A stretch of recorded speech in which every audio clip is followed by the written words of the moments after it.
Hello, everyone, and welcome back to Fight Night Legends EU. My name is Scarzig, and joined by ImpetuousPanda, back from hiatus. Welcome back, my friend. Are you excited for today's matches?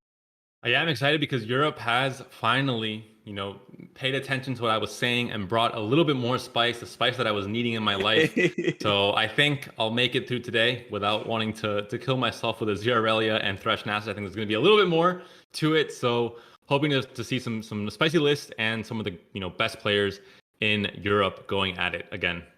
And the players are going to be going at it on the tried and tested and true Fight Night Legends format. It's a double elimination bracket with our 8 invited players from all across EU. The matches will be best of 3. Now, the players have brought 2 decks that do not overlap regionally. And in order to win a match, they have to win once with both of their decks. This is a double elimination tournament. So, of course, if the grand finalist from the lower bracket gets that win, we'll get a bracket reset, and then they'll play another best of 3 in the grand finals. We have, of course, that $200 prize pool for the top 4 players. And, of course, the top 2 will be invited back for the next Fight Night EU.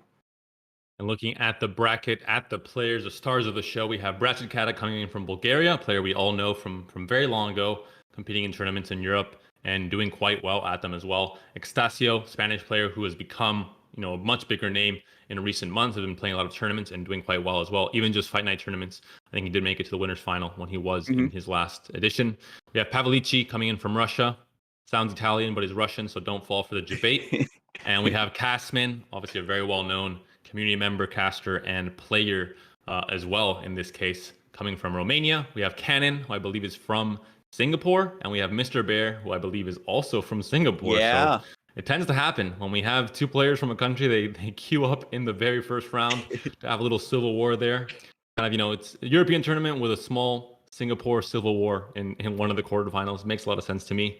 We have Turtle, obviously a very well-known UK player who has won a Fight Night tournament already And back when, the Trundle Lissandra control started becoming a big thing, he was one of the best pilots at the time for that deck. And Coinflip, the German player who we all know, always brings a lot of spice, has a lot of interesting takes and ideas on the meta. And in this tournament, it will be no different. We'll be spectating that match as the very first quarterfinal match for this tournament, Turtle and Coinflip. And the spice is in abundance. So if you don't have if you have too much sensitivity, might want to turn off the stream because there's a lot of stuff coming at you. Yeah, I know. I was honestly, when I knew that Coinflip was going to be joining Fight Night EU this week, I was like, he's going to bring Targon's Peak, right? He was one of the OG players that was yelling about how good that deck was, and he's vindicated now. But we've got some new takes from Coinflip, the double Z being brought. This deck has really just jumped out. At first, I hadn't even heard of this deck, and now this is my second time in 2 days being able to cast it. Zilean Zoe, looking to level up that Zilean, get the fleeting duplicates of the cards that you've played on the previous turn from that level 2 form, and just using that to outvalue and outgrind the opponent. It takes, that just value-oriented style that normally Ruben Pyle is known for, and just cranks it up to 12 and 13 and 14.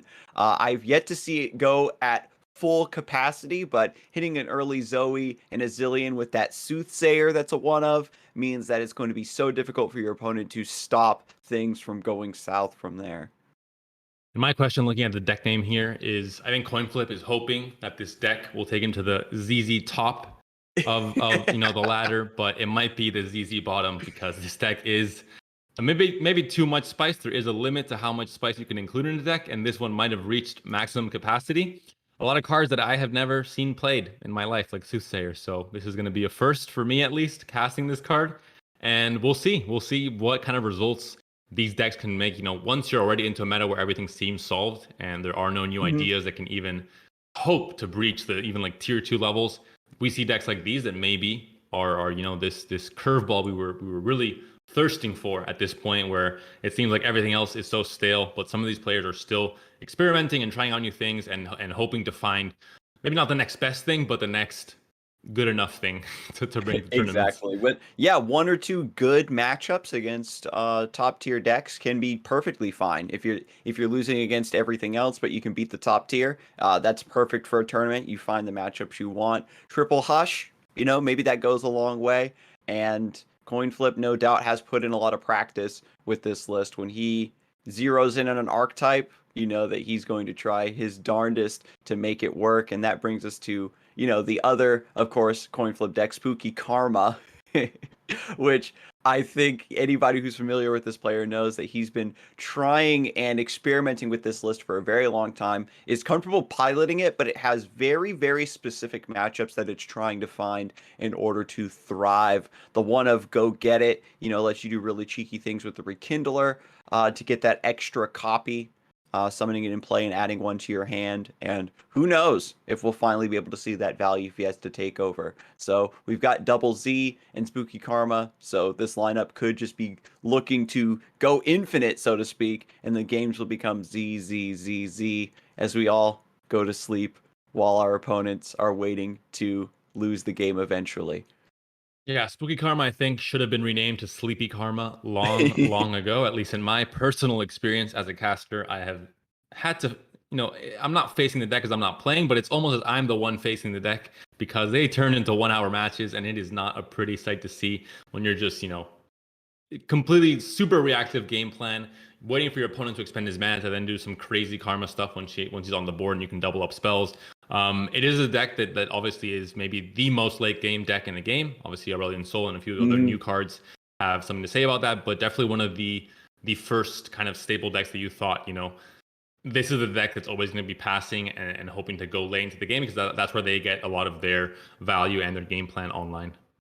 I'm really wondering too how consistently one can maybe do like the Karmas inside of Ages, shuffling in so that if the Watcher's blowing up your deck, it doesn't matter. You're just getting more Karmas in the deck. So I mean, I'm just curious to see like how crazy the heights are going to get. This is of course Coinflip versus Turtle, and just to refresh my memory, Turtle has brought Azir Aurelia and Deep. So two classic decks, Deep being one that's been seeing more and more and more play as time has gone on. The meta, once it hit that perfect just factor to make Deep a good deck, it hasn't really rotated away. And so its ability to just survive against aggro, thanks to maybe inclusions of Withering Wail or the box for certain variants, and then just bullying out other mid-range and control decks with massive discounted bodies. The new Turbo Deep archetype has become very consistent, and players are more than happy to make use of that power and have Maokai as just a backup game plan and win condition. Yeah, I love that Deep is coming back into the fray, because this is one of my favorite decks and archetypes. I think thematically, it's really, people still have a very special place in their heart for that Rising Tides expansion when Deep was unveiled as an archetype. I think a lot of people loved it. This version, like you said, is very different. I like the one of Maokai. People were going no Maokai, but I think having one of, is still a card that will be, as one copy, just better than the average 40th card in the deck. So why not include it? And I do like the ratio. I think they have been kind of cut down and kind of optimized in the past few weeks or so. There was already versions before this last release of cards, before Bone Skewer, for example, that were already running without Maokai, and we're kind of pretty optimized. But this version looks like the final version. One copy of Atrocity, I think, is also nice. It just looks good all around the board. It seems to have a pretty well built deck for anything you might face. But right away, Azir Aurelia to start things off couldn't be any different, playing against Coinflip's ZZ deck. So Aurelia Azir, starting off with Sparring Student. Very scary one drop once all these energies start dropping. And Coinflip now has a lot of potential defense, just a lot of high HP chump blockers. Zilean being a 1/4 can go a long way towards defending this board. It's just a matter of, getting set up before it's too late. Cards like the Fangs are massive in this matchup. Things with Lifesteal that can just chump block against the Blades and Sand Soldiers in the mid game. But Coinflip still just taking their time. Despite this deck, being very value oriented, you do need to figure out, when to play, how to play, and yeah.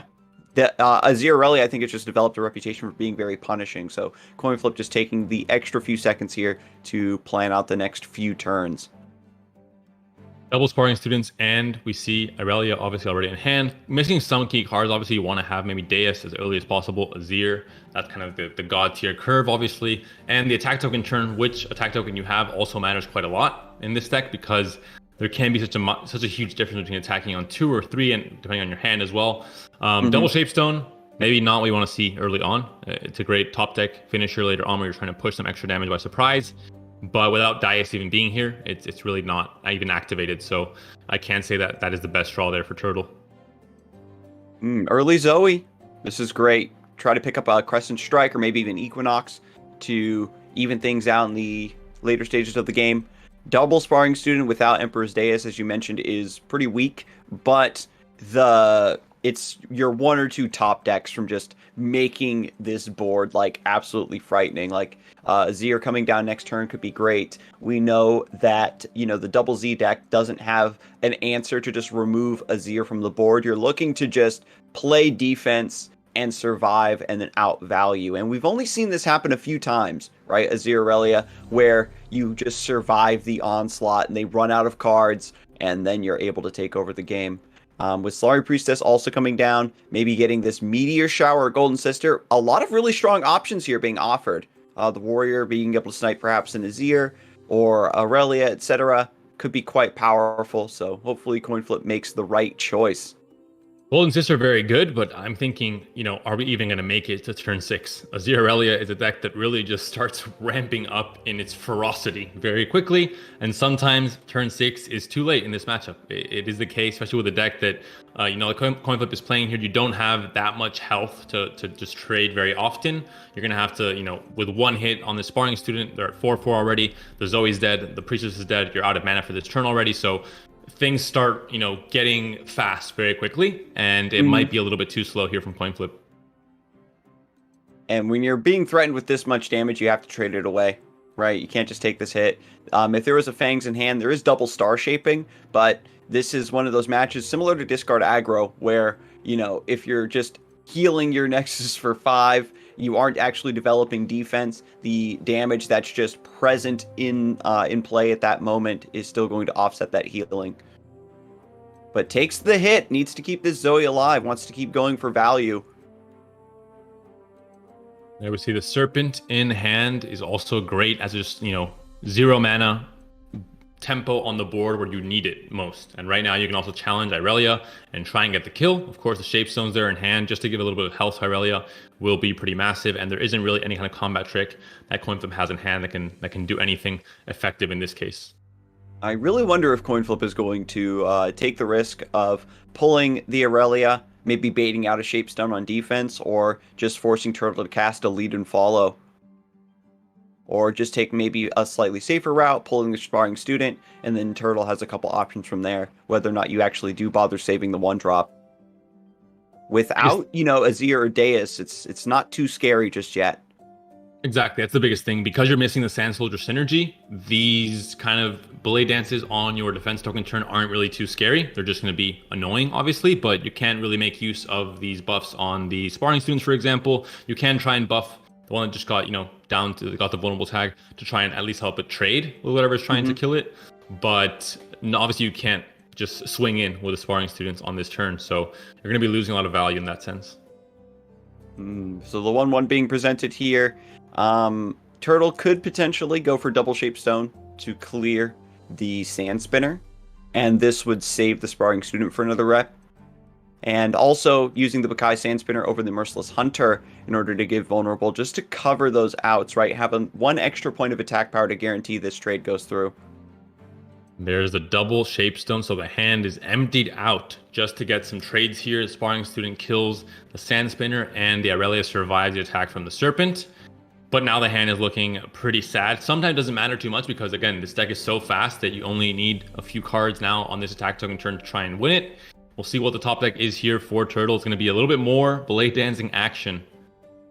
Yeah, and again, I just got done saying, the Blade Dances on their own without getting boosted with the attack of Azir, getting that extra token or two of the Sand Soldiers also being generated, isn't that scary. It's just that Coin Flip the board is just getting eaten over and over. A lot of low HP developments, and I think that your prophecy has come true, Panda. The sister here, the Golden Sister in hand, is just a little bit too slow. We'll see if Coin Flip can survive this turn. If he does, I think that's really going to be the turnaround point going into turn 7, attempted a lethal. But I guess even then, turn 6, even if you're on defense as Azir Irelia, you can still put pressure in with the Blade Dancing. So it might be the case where you just die at that point before you can even play the Golden Sister. But we'll see. He has a chance to make 2 plays here. I'm going to expect a 3 mana drop, so the Merciless Hunter and possibly the Zilean. He does need blockers. He needs to have if he makes just 1 single play, that might just not be enough. And goes for the star chart. Maybe looking for a Crescent Strike here. And he finds it. So he goes for, not the guaranteed odds there. He finds the Crescent Strike. He's able to go ahead and just try and stun both the Irelia and the Sparring Student. There's going to be a response here from Lead and Follow at the fast speed, able to play around it a little bit, but then you're now stuck with, 1 mana left. And is this enough of an attack to really put pressure on the board and try and win it here?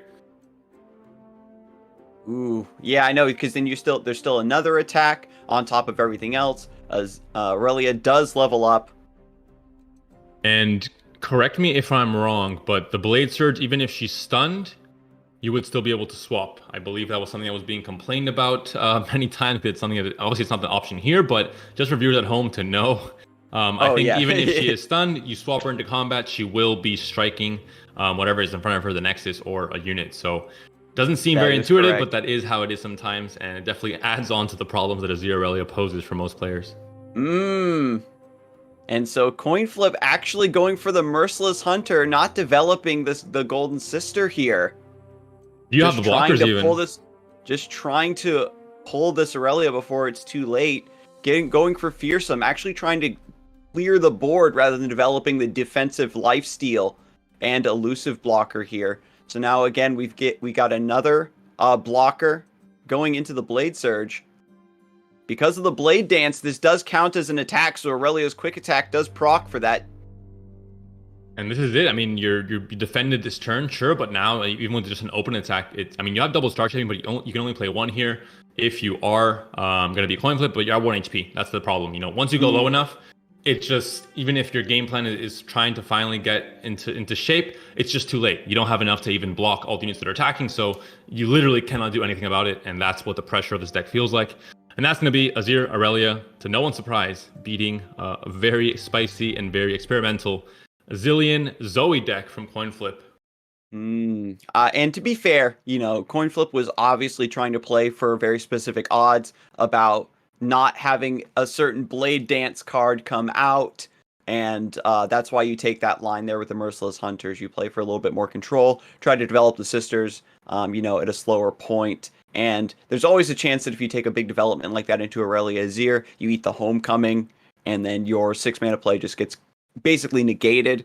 And you know and basically it's like, what are the odds of Homecoming versus another Blade Dance card after we already saw Ribbon Dancer and Blossoming Blade? So you know, some very tricky math there. And when it comes to Aurelia Azir, a deck famous for its explosive pressure and combo potential, you have to play to those very small outs when you can. Right now, we are seeing that 81% of the people who voted in chat do favor Turtle in this matchup, and we'll see if CoinFlip can get the 2-0 versus this deep list, sticking with the double Z.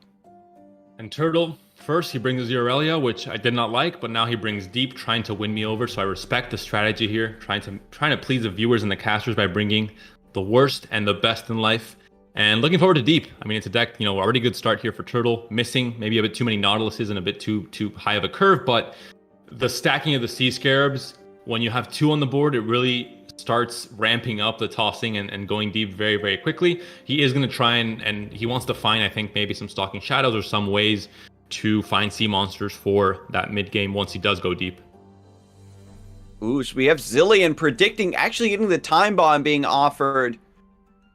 This is actually pretty big, right? Zilean's got a lot of binary tied into his power, where if you get the time bombs, he levels up pretty quickly, and you just take off like a shot in terms of getting those duplicated cards and outvaluing the opponent. And then sometimes you play 2 Zileans, you don't see a single time bomb. The AoE from it doesn't really matter too much in this matchup. It's all about getting this Zilean leveled up. So we'll see how this goes.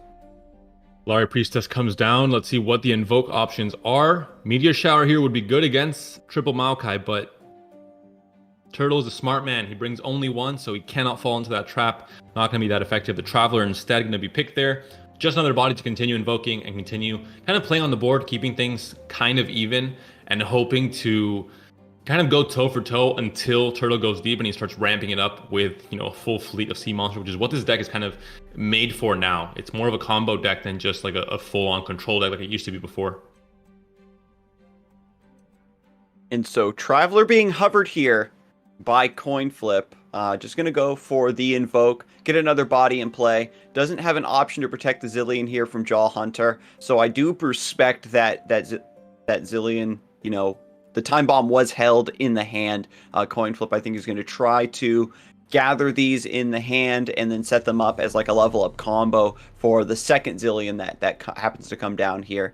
And out of all 3 of these options, there are another very interesting choice being presented to CoinFlip. We've got Meteor Shower to help kind of clear out this mid game. Serpent maybe gets to pull a Dead Bloom Wanderer, and Falling Comet if you're preparing to answer a sea monster or Nautilus in the very, very late game. Yeah, all 3 great options for kind of 3 stages of the game. The Serpent right now, Meteor Shower more in the middle, and the Falling Comet for when Nautilus comes down to have a clear answer. But we'll see. The Meteor Shower in the end, so trying to go for more of a middle ground strategy, trying to probably control the Scarabs, because once they get out of control, they go deep, the stats suddenly inflate, and they're still tossing and still helping the player go deep very quickly. Even without the Slaughter Dogs and a lot of different cards that were deemed too slow or too inefficient for deep lists nowadays. Mm-hmm. And even sacrificing the Zilean to set up this trade. You know that CoinFlip really respects the Sea Scarabs here. Going to go for the Ancient Prep just to have a better idea of how this turn will play out before committing to the Meteor Shower. There's the second time bomb. That means if you get the next Zilean, you could level him up very quickly. What's your opinion, Scar? Do you think we'll see a Zilean level up in this tournament? What are the odds on that one? I don't know how the gambling works on Twitch, but gamble on that one, chat. Leveled up Zilean. I mean, with the two Sea Scarabs being answered, coin flip is, putting a massive hold on deep being achieved here within the next few rounds. And we could see if another Zilean is top decked here within, maybe the next 3 or 4 rounds. I'm not saying that coin flip would win off of it, but we could still see that that level up being achieved. Now that the time bombs have been accumulated in the hand, there is enough mana now, right, to just do Zilean double time bomb, level him up immediately. Hopefully he doesn't get devoured.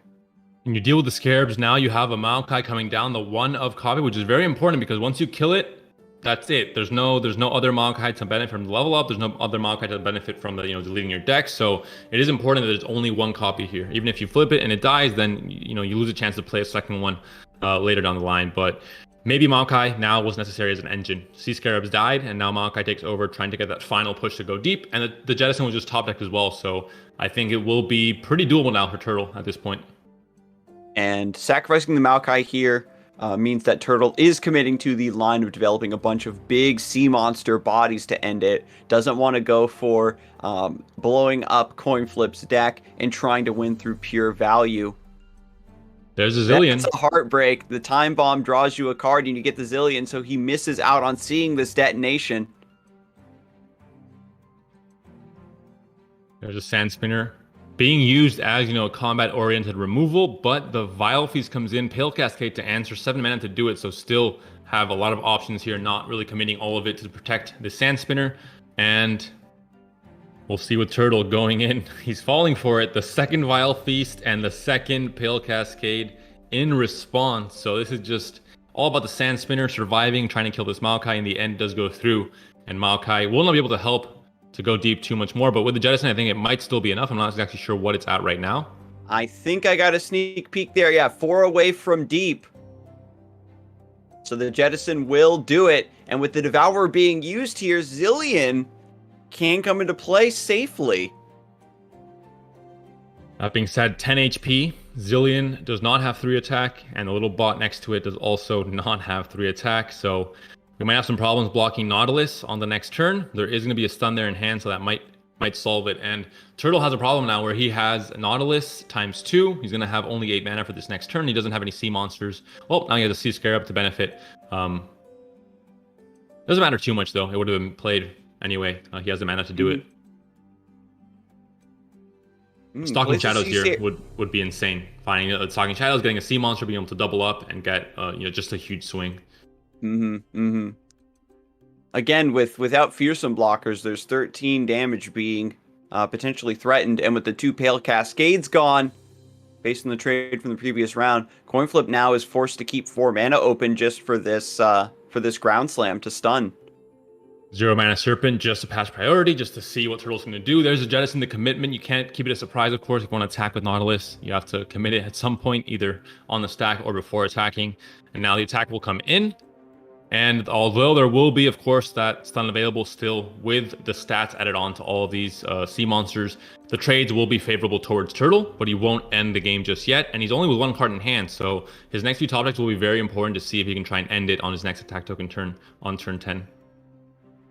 So the development of the Fangs means that this can go into the Nautilus. You're still taking 5.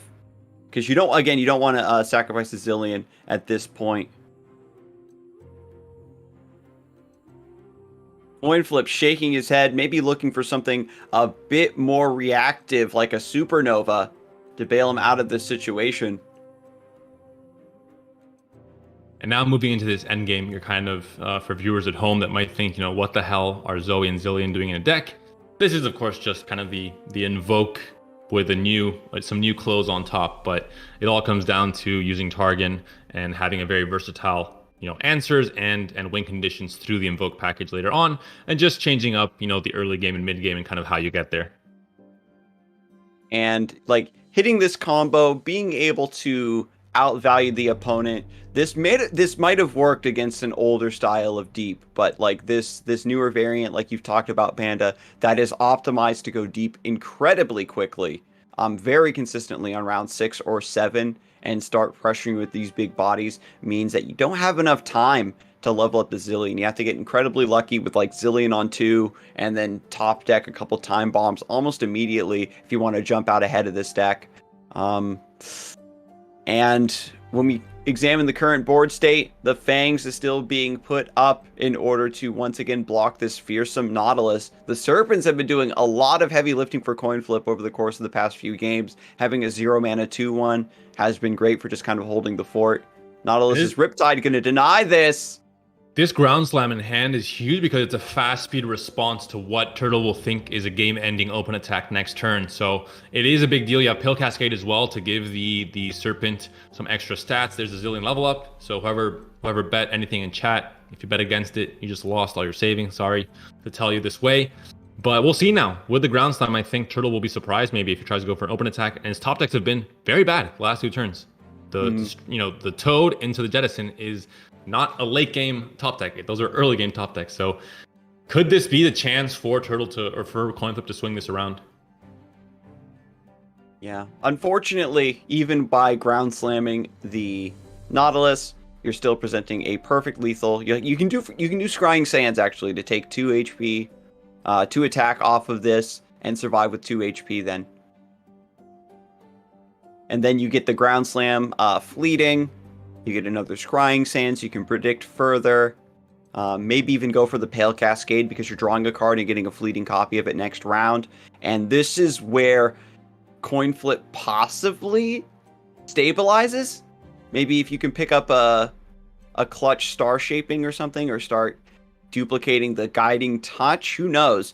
We know from Karma that getting extra copies of cards is quite strong, but having to pay mana for them is a slightly different story. This is where deep now, you present, it's again, I mentioned it's a combo deck now. You're going for this big combo turn where you are able to produce so many sea monsters and have so much tempo that your opponent can't really deal with it. But this deck that Coinflip is running has a lot of interaction, has a lot of very versatile answers to different things, like a fearsome attacker when you don't have a fearsome blocker, for example, with the ground slams, and has many ways to kind of play around those huge open attacks from Turtle as well. And like you mentioned it, if he doesn't find some kind of topic that can really fuel the next few turns, Turtle isn't doing too much, and Coinflip has many stalling tools in his deck and in his hand, and with so much mana to work with, I think he might have a chance to slowly, do target stuff and come back into it with certain key invokes happening. And this is also combined with the predict mechanic, so there's a lot of decision making that needs to be made here. I'm gonna go for the Pale Cascade on the Zilean and get the trade here into the Devourer of the Depths. Lowers his attack power and then boosts up Zilean stats. So here we go. Takes a little bit of damage. And once more, all of these cards being tossed. The Maokai was sacrificed earlier from Turtle. There's no way to cut off this value by blowing up Coinflip's deck. It's all about getting the sea monsters now and trying to swing through with damage. Equinox could be pretty massive as well in terms of just silencing. I guess you don't want to silence Sea Abyssal Scarab. Eye is probably the final out that Turtle is looking for here. We've got a Nautilus's Riptide to throw the Zilean back in the deck and stop this fleeting value, but the damage might have already been done. And still not really the kind of explosive top deck that you need to really find the lethal, maybe the next stack token turn. And the Sea Scarab's still on the board, so everything that's dying, you're obligated to continue tossing, and this could be the case where if it goes long enough, the Turtle self-mills himself. Like, this is happening. The downside of Sea Scarab, it's a very strong card, but when you're in the late game, you don't want to see it on the board for too long because you start thinking, this is not going so well. Everything's dying, and if my opponent's smart, he's going to try and keep the Sea Scarab alive, and it becomes a detriment to your own strategy. Yeah, Nautilus, when he levels up, he shuffles the sea monsters back in, and then you toss them right back out, and there's a terrible future where this is all Turtle has in terms of threats. We haven't seen cards like the Wanderer, for example. You can't play it late into the game because it's a unit that tosses 3 and you can't choose not to toss. So the top decks are going to have to be very specific. Obviously, having this Nautilus now in hand is great. But if he gets the wrong top deck, like he's gotten in the last few turns with the Toad and the Jettison, he might just not be able to do anything in these turns, whereas Coinflip because his deck is built in a way that it's so versatile and so adaptable, it's going to be able to pick kind of the optimal plays at this point in the game and try and find the win condition to end this game in his favor. And Coinflip actually giving up on some of the fleeting options that were there just to cast the Falling Comet and then get a fleeting Falling Comet for the next round. And Turtle is forced to be unable to develop here now because he knows the fleeting Falling Comet is all ready to go for the next big thing that is played. And Bone Skewer at this point in the game, I think, is really not the card you're looking for. I don't think anything does it at this point. I mean, you've lost that surprise combo factor where you can spill out all sea monsters. Whatever you draw, maximum will be 2 sea monsters with Stalking Shadows being played in one turn. And as we can see with Coinflip's hand, he has a lot of blockers, a lot of fearsome blockers as well. And maybe the biggest problem might be, like you mentioned, the Abyssal Eye with the elusive tag. But even then, you have things like Scrying Sands to remove some attack, or he can draw into more removal, and now he has the Great Beyond as well. So, yeah, this is looking like a struggle for Coinflip, but he's making it through. Recognizing, right, like you can keep the mana open for the fleeting Falling Comet to just keep Turtle from developing. You can maybe go for like even more long-term value by playing the Time Bomb and getting a fleeting copy next round, but slowly fighting his way back into this match. Still has a very wide board advantage now. 15 attack, Great Beyond, looking to one-shot. Turtle does not have any Abyssal Eyes. No way to block this. Maybe gets... And even if you top deck another Nautilus to get Riptide, the Spell Shield will put a stop to that. You had to find the Atrocity. That would have been the chance. He has one copy of it. I'm not sure if it's been tossed or not. I haven't been paying that much attention, but that would have been his one out. But it looks like it's not going to be there. So the surrender comes in from Turtle. Coinflip. Memes can be dreams, and he wins this game 2 of the series and pushes it to a game 3. Turtle against the fence, playing Azirelia, got the win with it already. Cannot play it again, obviously, thank the Lord. But he can play deep, so it's his chance now. He has to continue with deep against Coinflip's Spooky Karma. This is a matchup that we saw maybe a year ago and haven't seen it since then. Sleepy Karma. Now, it was just really unfortunate, right? The tempo spike of the Nautilus leveling up, having those big sea monsters, just the chump blockers was enough. It's something that Tarragon is known for, the ability to generate a lot of extra bodies, just keep blocking and blocking until you run out of threats, and then that's when they take over the game. And we'll see if Karma can do something similar here. Turtle maybe learning his lesson, going to hold that Maokai as a means to blow up the deck, and then force Coinflip into a I have to have Karmas inside of Ages sort of line of play in order to keep the game going. Drag Director's on 1 and double Sea Scarab. We're getting a very similar opening from Turtle where a lot of cards to enable getting deep fast are present, but you need the payoffs. And Coinflip, this chair going to take over for him. I mean, he knows that with Spooky Karma, he won't have plays until, at least 7 minutes in. I think it's usually the average where they make the first play of the game. So he's fine to just go, take a break, get some water. And Turtle, quite the opposite, has a very early curve here, possibly too early of a curve. The box, not great. The second Dreg Dredger's not great. So again, some more problems with finding the right balance in the strategy he wants to employ here with deep. He wants to get, obviously, rush towards going deep very quickly, which that part of the checklist he can definitely mark off. But now he needs that Stalking Shadows or that Nautilus or those cards that work as payoff. The Jaw Hunter will help in getting that card advantage and kind of the targeted card advantage where you find that sea monster. And with an early aggressive curve like this, which Deep really isn't known for, every once in a while you do get offered like all of your early game that you basically have slotted in just to hold the fort against aggro. You can beat up your opponent, set them down to 10 or 12 HP, and then suddenly a couple Abyssal Eyes becomes a much better idea as a win condition. Coinflip gonna pull the Vile Feast here, it looks like, setting up a trade on the Sea Scarab, or maybe just clearing one of the Dreg Dredgers. Decides against it. Maybe going for a trade onto the Scarab to try and slow down what he can. This attack from Turtle, like you said, from just a going wide perspective. Sometimes it's not usually the game plan for Deep of just going 5 units wide early on and trying to push damage, but it was always kind of that secondary strategy where if you had a Charleston in your deck, you want to push in some damage with your early units where people don't think Deep is going to try and rush you to 0. So they're like, oh, fine, I can take some damage here, some damage there. Next thing you know, you're at 12, 13 HP and Atrocity is a threat without having to even go deep in some cases, or right after having gone deep. So it can definitely be an issue. And all these Sea Scarabs, third one is definitely also an issue. Lore of the Depths, fishing out the third Sea Scarab, gets cleaned up by the box. So this early deep engine has sort of been answered, and Turtles does still have a Jettison in hand, but now it's a matter of getting the late game up and running. Jaw Hunter's going to create Devourer of the Depths, just have another answer. The Obliterate on that is so strong into this list, it removes Karma from the Resurrection pool for Rekindler later on. And Turtle obviously being forced to go for a not so appealing trade here with the Jaw Hunter into a 1/1 Spider. But Coinflip is going to obviously play it slow here, and this is the whole point of Spooky Karma playing very reactively. Now going for the Grasp of the Undying, a card I have not seen played for many months, unfortunately, but is back in this Spooky Karma deck and taking down the Sea Scarab there, but also helping Turtle go deep in the process.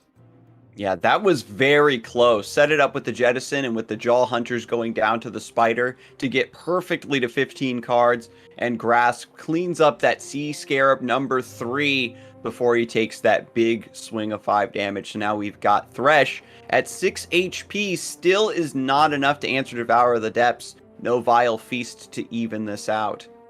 Played right into that one. Of course, I think for Coinflip, he had to take that risk. He had to go for that play. It's really, this is a deck where in the mid game, you have to try and find ways to play in some form of an optimal way and still get value from your plays without being too reactive and too at the, the mercy of your opponent. But right away, Devourer comes in for the very clean trade onto Thresh. And now the double Abyssal Eye discounted to 4 mana. So the next turn, they can't be played this turn, not both of them anyway. So it won't be that explosive of a lethal threat this turn. But definitely, again, Stalking Shadows is that way to find cards to have payoff later on. Yeah, doubling up on the Abyssal Eye is enormous. And Turtle not getting baited, knows the Ruination does exist. This is an open decklist format, of course. And Withering Wail just barely stabilizing here. Double Devourer. The tempo is now hitting, even without Nautilus. These discounted, thanks to Lore of the Depths, huge stat line units that are also removing something when they come into play. And this is where Spooky Karma really is. You start thinking, why am I playing this? Because you're reactive, but your opponent has a board advantage, so you can't be reactive, or else you just open pass and then he open attacks you and kills you. You don't have a fast speed to react to these two Devourers attacking next turn, so you have to make a play now. Whatever play you make, you can't make Ruination after, and then your opponent kind of capitalizes on that on the open attack next turn. So, and you see 4 Abyssal Eyes in hand as well. So, heavens, yeah, the writing is on the wall here. You've got all these elusive units. Coinflip has the Ruination, but if you play that, then that gives Turtle the free reign to develop the 2 non-ephemeral Abyssal Eyes. And by passing here, this sets up Turtle for just a fantastic 14 damage open attack.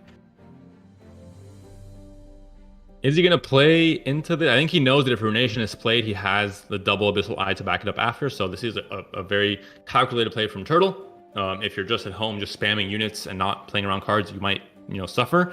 But Turtle, I think, made the calculations, has 9 mana. With double Lure of the Depths, the Abyssal Eyes are discounted to 3. If Ruination is played here with only 3 mana available, I think there's nothing that can answer the 2 different Abyssal Eyes attacking for 12 total damage on the Nexus. So that will be Turtle doing all the math in his head and finding the lethal here against Coinflip. Coming back with a vengeance, Coinflip was able to just barely stabilize with that level 2 Zilean and claw his way back into that last game. But in game 3, Deep was achieved incredibly quickly. Rather than just playing Nautilus and bricking after that, you hit Deep and then you immediately have the big bombs of the deck. The Abyssal Eye and the Devourer of the Depths just come through and win. And that amount of pressure spiking around 7 or 8 is a little bit too fast for what Karma wants to try to deal with. And to be fair, this was coupled with a surprisingly aggressive curve from Deep. So, what can we say? Very strong, spicy decks brought from Coinflip, but the classic meta Deep, never thought I'd say that, takes game 3. And the double lure of the depth, when you're missing Nautilus, it really does help in kind of substituting that discount value. And when you have both, when you have Nautilus and you play 2 lures, it feels bad because your units are so discounted, it doesn't really even matter.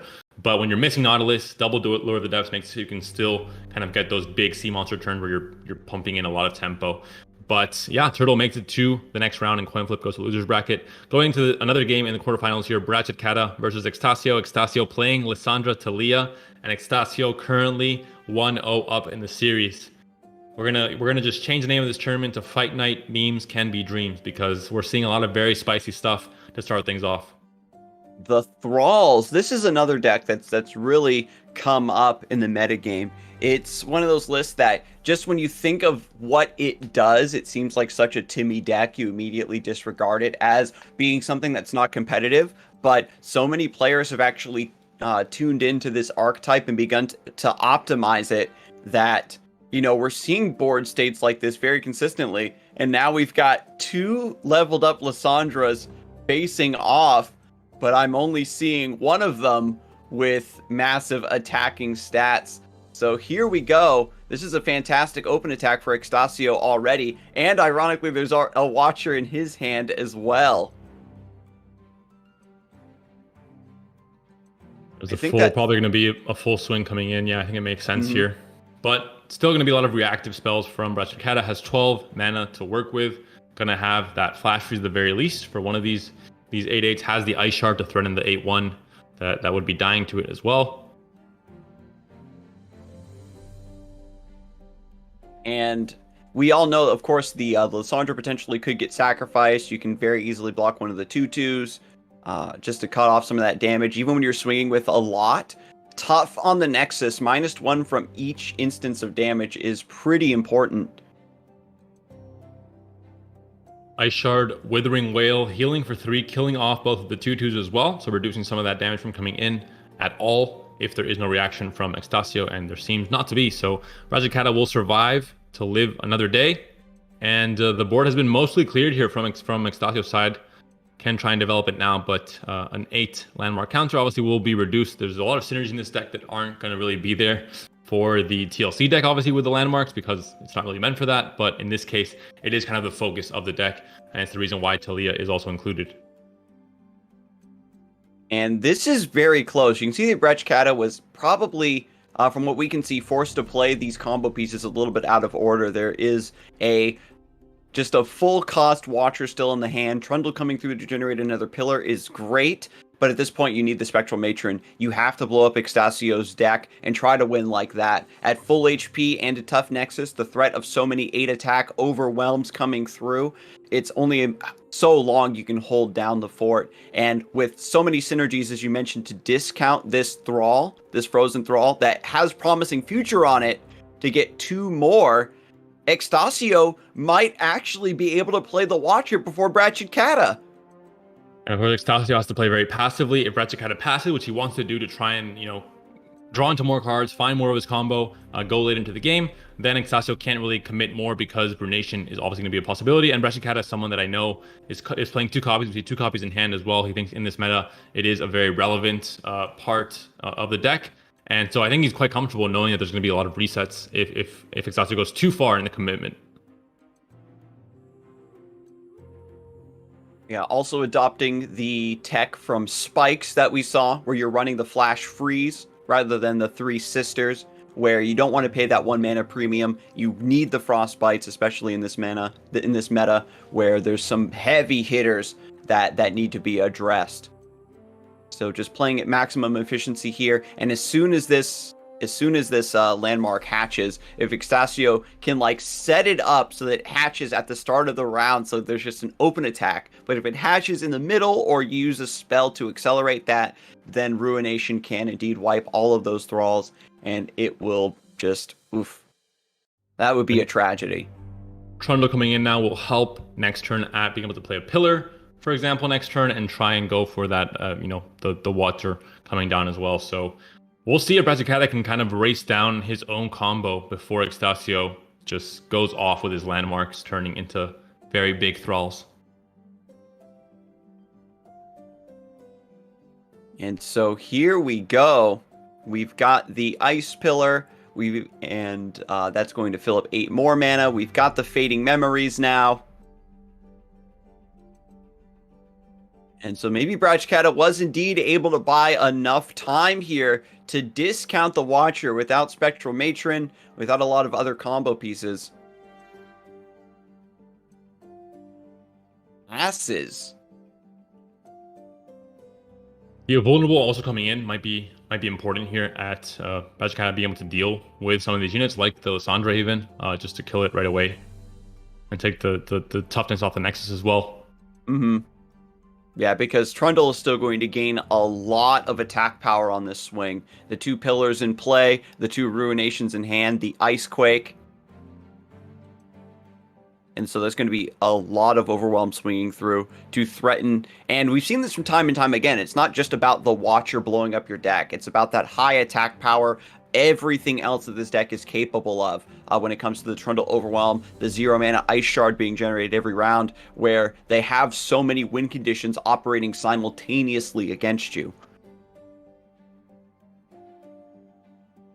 Looking at Brachkata, even his landmark might also hatch. That's how long this game is gone. He wasn't even hoping for that to happen, but it's on 2 already, which is sometimes, I think, much lower than we tend to see it with these TL Trundle Lysandra decks. Mm-hmm. And so Brachkata clearing the path here, entombs Extasio's Lysandra, as you mentioned, to take Tough away from the Nexus. But by removing her from the board, it means that if Extasio has a second Lysandra and is trying to entomb the Watcher, then that won't be a line of play to stop this from happening. Exactly. He's going over not just the attack itself, but kind of the plan Bs that Extasio might be thinking of to try and play around the Watcher even. So very heads up play here from Brachkata, making sure to keep track of everything that he needs to do to make this possibly the turn. And yeah, that's one way. That's something that I haven't ever seen before as an answer, but this is what you get when you're seeing some new or some spicy decks in action. You see kind of situations where certain interaction between cards and board states happen that you've never seen before.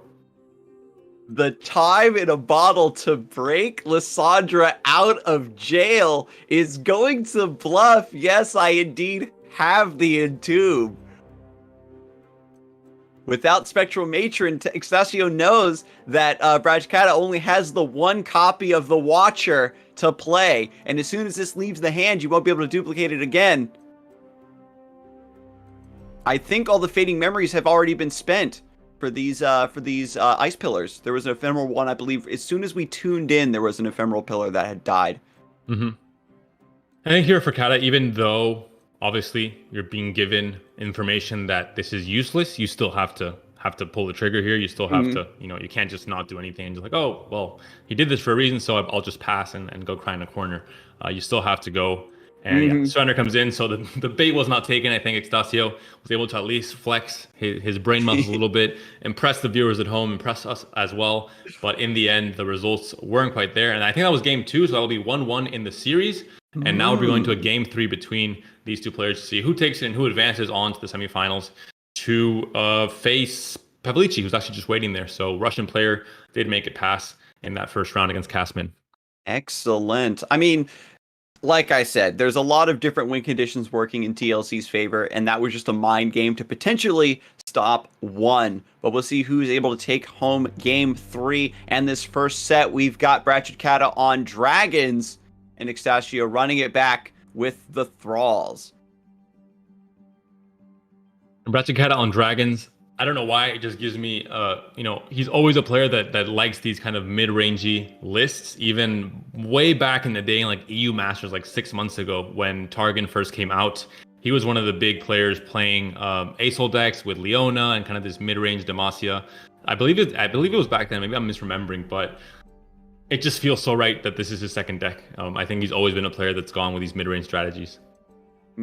The Zoe Asol has been, that champion combination has had a resurgence in the metagame, but that definitely is the classic Demacia Targon combination, especially now that Shyvana has been buffed and smoothed out a little bit. The addition of Dragon Chow gives this deck the really consistent early game that it was lacking previously. Even cards like the Fangs, right, are just great at shoring up this early mid game and carrying you to that really dominant late game state. And even though Ixtasio has the Frozen Thrall on 1, it's ticking down immediately. This curve from Brat is presenting so much damage already. It seems like you're going to have to go for an Avalanche here, which isn't the cleanest of Avalanches. You're only really killing the 3-2 here, the Challenger unit. Everything else still surviving at a lower HP level, obviously, but still can be a threat. Obviously, Dragon Chow unchanged depending on its health. Doesn't really matter too much. And the Blue Sentinel still is still going to attack and still probably push some damage here. Ooh, Sprachkata recognizing, I don't care about the lifesteal, obviously. I'm still at full HP. I'm going to keep this 5-2 alive. Try to take advantage of hitting the Nexus by using the Screeching Dragon to pull something to the side. Ixtasio has the Promising Future to set up here. There's going to be a massive punish potentially down the road. But how much Nexus HP are you willing to pay to get a bonus 8-8 with Overwhelm?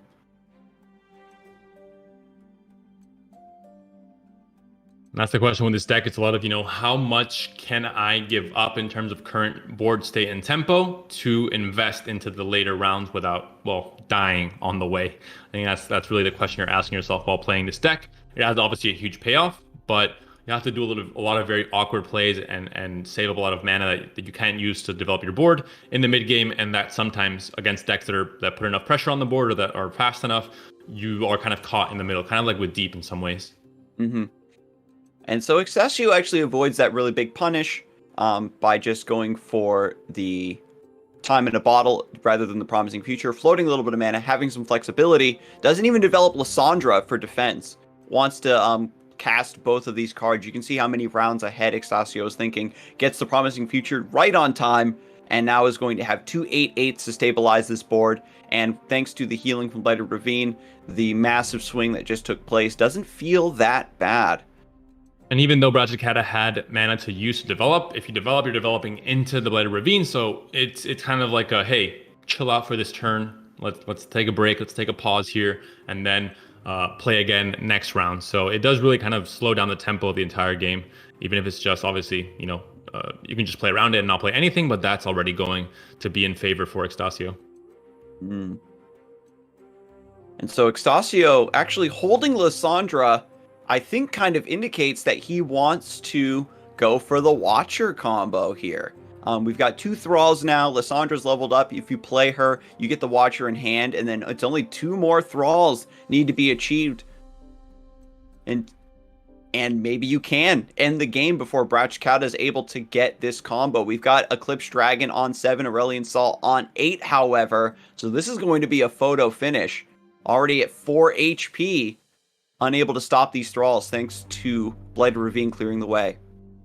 There was a consideration there for an open attack, or for developing rather before the attack, but the biggest thing with Demacia when you're playing against dragons or against these decks is that when they have 2 units on the board, things like Concerted Strike become more of an issue, and they get a lot of very good valuable removal. So when there's only 1 unit on the board, that's your chance to make plays, to force the dragons player to be more proactive with developing, and then you're not playing straight into fast speed removal spells. So it's a bit more easy to control the board when there's only 1 unit for a Demacia deck. And because the Solari Sunforger was developed very early for tempo, you don't have it in the hand now to heal. There's no Star Shaping, no Fangs. At 4 HP, there's only a few more rounds need to happen as well for these free Ice Shards from Lysandra to also spell lethal.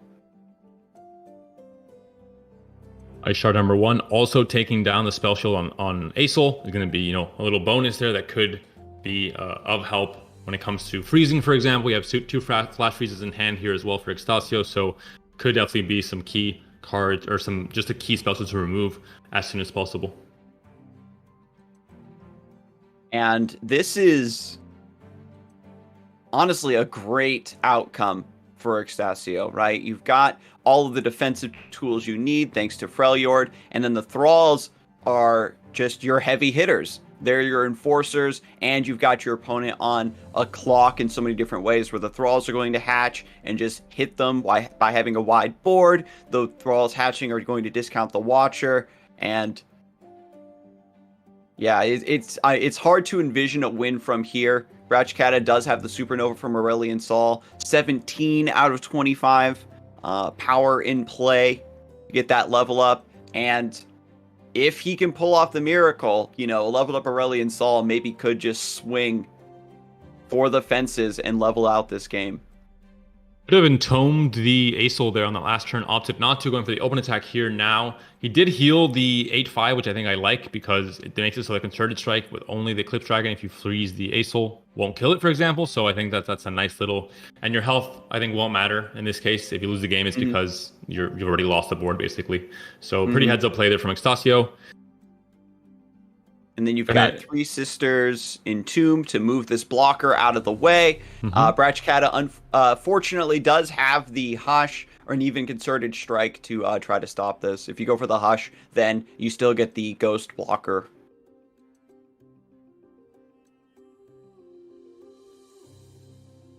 Of course, 3 HP on the Nexus for Brachkata means that if the game goes long enough and you don't find lifesteal or any kind of healing, the ice shards start becoming a very real problem. You've got the one real ice shard in hand. Lissandra generating an ice shard that's already in that's ready to go. So Brachkata theoretically on 1 HP. It doesn't full swing either, Extasio. Seems very, very sure of this just being straight up lethal, but like we mentioned, the Hush I think would... Obviously, hushing the 8-8 overwhelm, then all of a sudden the like you mentioned, the little ghost bubble blocker, whatever you want to call it. I don't think there's any consensus on what the name of that thing is actually, which is something I think we should get to. I think the Casters Association should come up with a definitive name for that. But yeah, there's the Hush coming in, and yeah, full swing would have been. I mean, you're threatening free. I was just familiarizing myself with the list, and Brachkata does have a 1-up judgment, but you have the flash freezes and entomb to stop that. So definitely no fear, I think, for the full swing there. But it's all about the style points. Going for this ice shard lethal at 9 mana. Brachkata doesn't get to do like any cheeky double Aurelion Sol plays while the first one is entombed. 9 mana is still enough to threaten, a development of a lifesteal unit, plus single combat, plus, concerted strike, even depending what unit you develop. So there's still the chance for outplay here, even if you have these ice shards. And that's the biggest thing to worry about now is lifesteal possibilities from Brachkata. Yeah, there's also Promising Future, so you can cast that on the Frozen Thrall here. Potentially that hatches, you get your remaining 2 8-drops. To discount the Watcher to 0, and you just end the game that way. So, Lissandra, once again, facilitating a lot of different win conditions that Brachkata has to play around. And you can see he's taking his time, thinking if the Supernova right now is the play.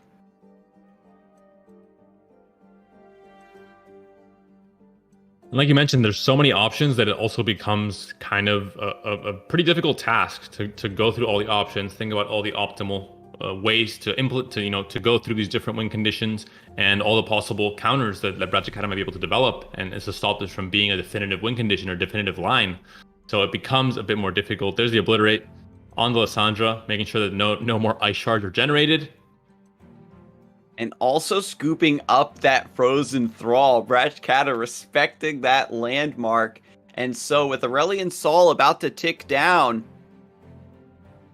things are getting pretty dicey here for Extasio to be able to close this out at 2 HP. There's still 1 ice shard in hand, no lifesteal. Can't go for anything cheeky like that because of Star Shaping as the curators, but they have nothing to curate.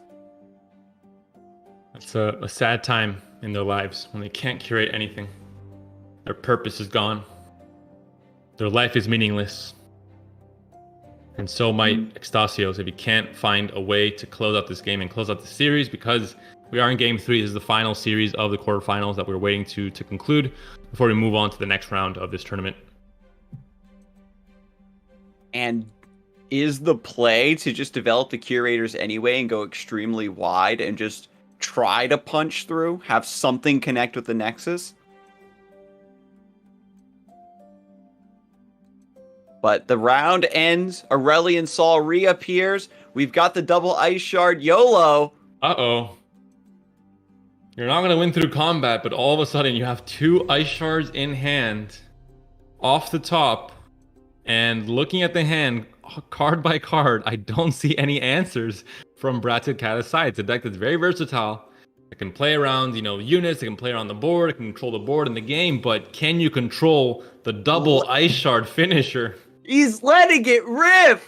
It says if you've got the star shaping, you got to play it now. I'll figure out, what to do if you could answer this. But there's always a chance that this is going to connect. And Brat Kata, you can just imagine his reaction here. Only drew one Solari Sunforger very early in the game and has not gotten any healing since. Double ice shard lethal, and Extasio breathes a huge sigh of relief.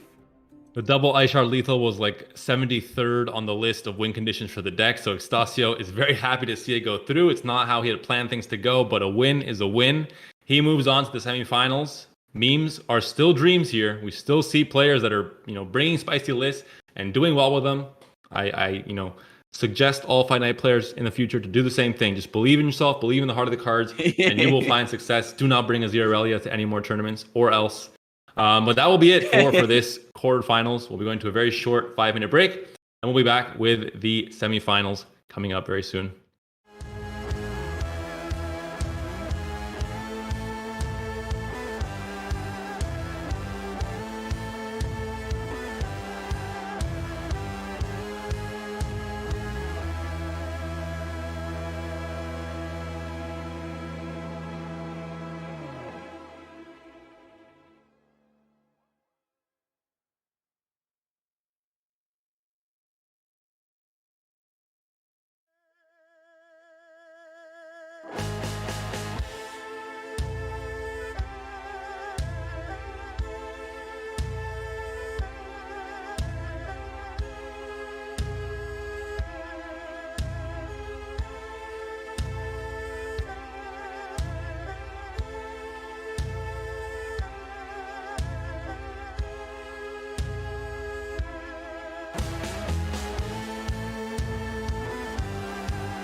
Hello, everyone, and welcome back to Fight Night Legends EU. We just had a pretty exciting first round. A lot of spicy decks on display, a lot of clutch wins also being locked in. As we move into the next round, we've got Extasio, who we just saw clutch out that game 3 versus Brat, taking on Pavalici, the player who has the Italian sounding name but is actually from Russia.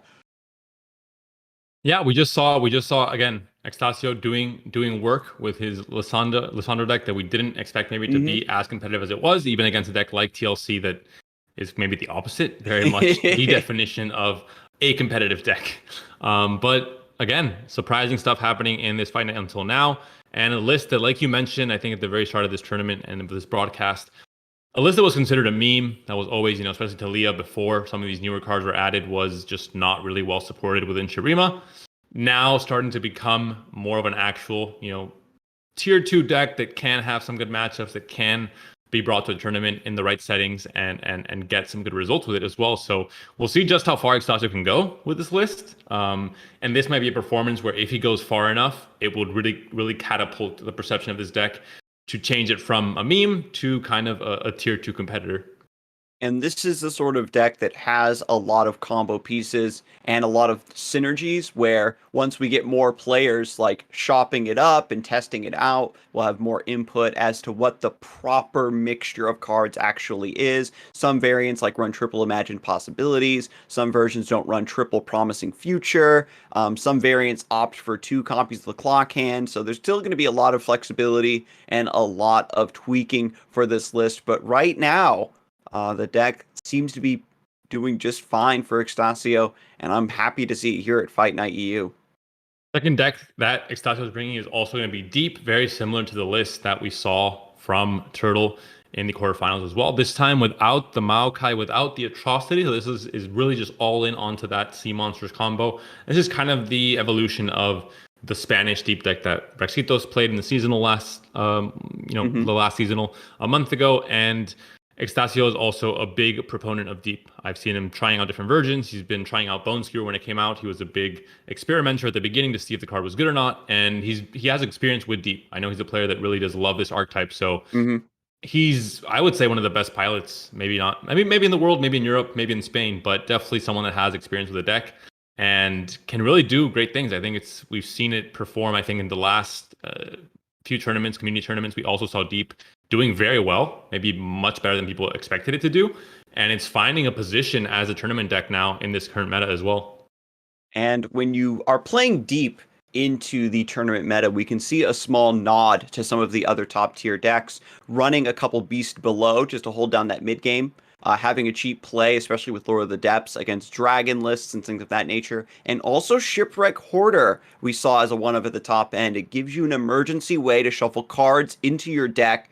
If you do get a Watcher swinging on you and blowing up your list, you get to shuffle 2 powerful treasures into your list and then top deck those next. So I think that sacrificing the Maokai, an alternate win condition that's good in some matchups, to go more all in on what that deck wants to do, is a perfect read on Deep's spot in the metagame right now. And you're playing 3 times Lure of the Depths, so I mean, the more sea monsters you play, the better these Lure of the Depths become, especially the second one. That really changes the game completely. It really just opens up so many possibilities in terms of the discounts. And if you play Nautilus, then even more so, because some of these units cost 0, some of them cost 1, and you can do some pretty crazy turns if you play Nautilus on one turn and then the next turn you're able to develop without any kind of real answer. It just goes kind of completely in your favor. Nautilus and then all of the sea monsters. And one thing, and again, we kind of saw this earlier in the stream, but if you just play the Nautilus, you don't have the sea monsters to back him up. It can get quite rough. But Lore of the Depths combined with like Jaw Hunter, getting those extra sea monsters, getting them discounted means that on that turn you play Nautilus. If you're attacking on 7, then you can play a bunch of 0-cost sea monsters more consistently to have a bigger power spike. And I think that that's what the deck is looking to do. I have to admit, for any NA viewers, every time you say Jaw Hunters, one of the first times I saw Blevins casting was when he used to do this Jaw Ready for This song track as he said Jaw Hunters. So it was a very impactful first impression, and I've never forgotten it. Every time I hear Jaw Hunters, I can just hear the song in my head and I imagine Blevins' voice. So thank you for that, Scar. I appreciate it. Oh my god. And I've even heard some people say it's y'all hunters with like the silent J or however you want to say it.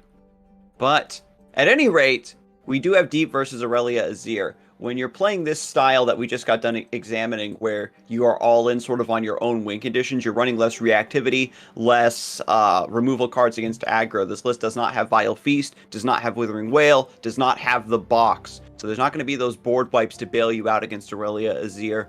I don't think Extasio is expecting to win this matchup in any massive percentage odds, and maybe just try to 2-0 the other deck. But as we've seen time and time again, with any list, no matter how strong it might be, maybe you just draw so poorly.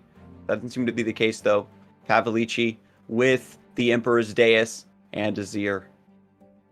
And this kind of Spanish turbo deep deck list is basically just all these players saying, you know, we're done pretending we're control. We're done pretending you can fight against all the decks and be the savior of mankind. We're just going to focus on our strategy, which is just vomiting big sea monsters as soon as possible and try and win whatever matchups we can.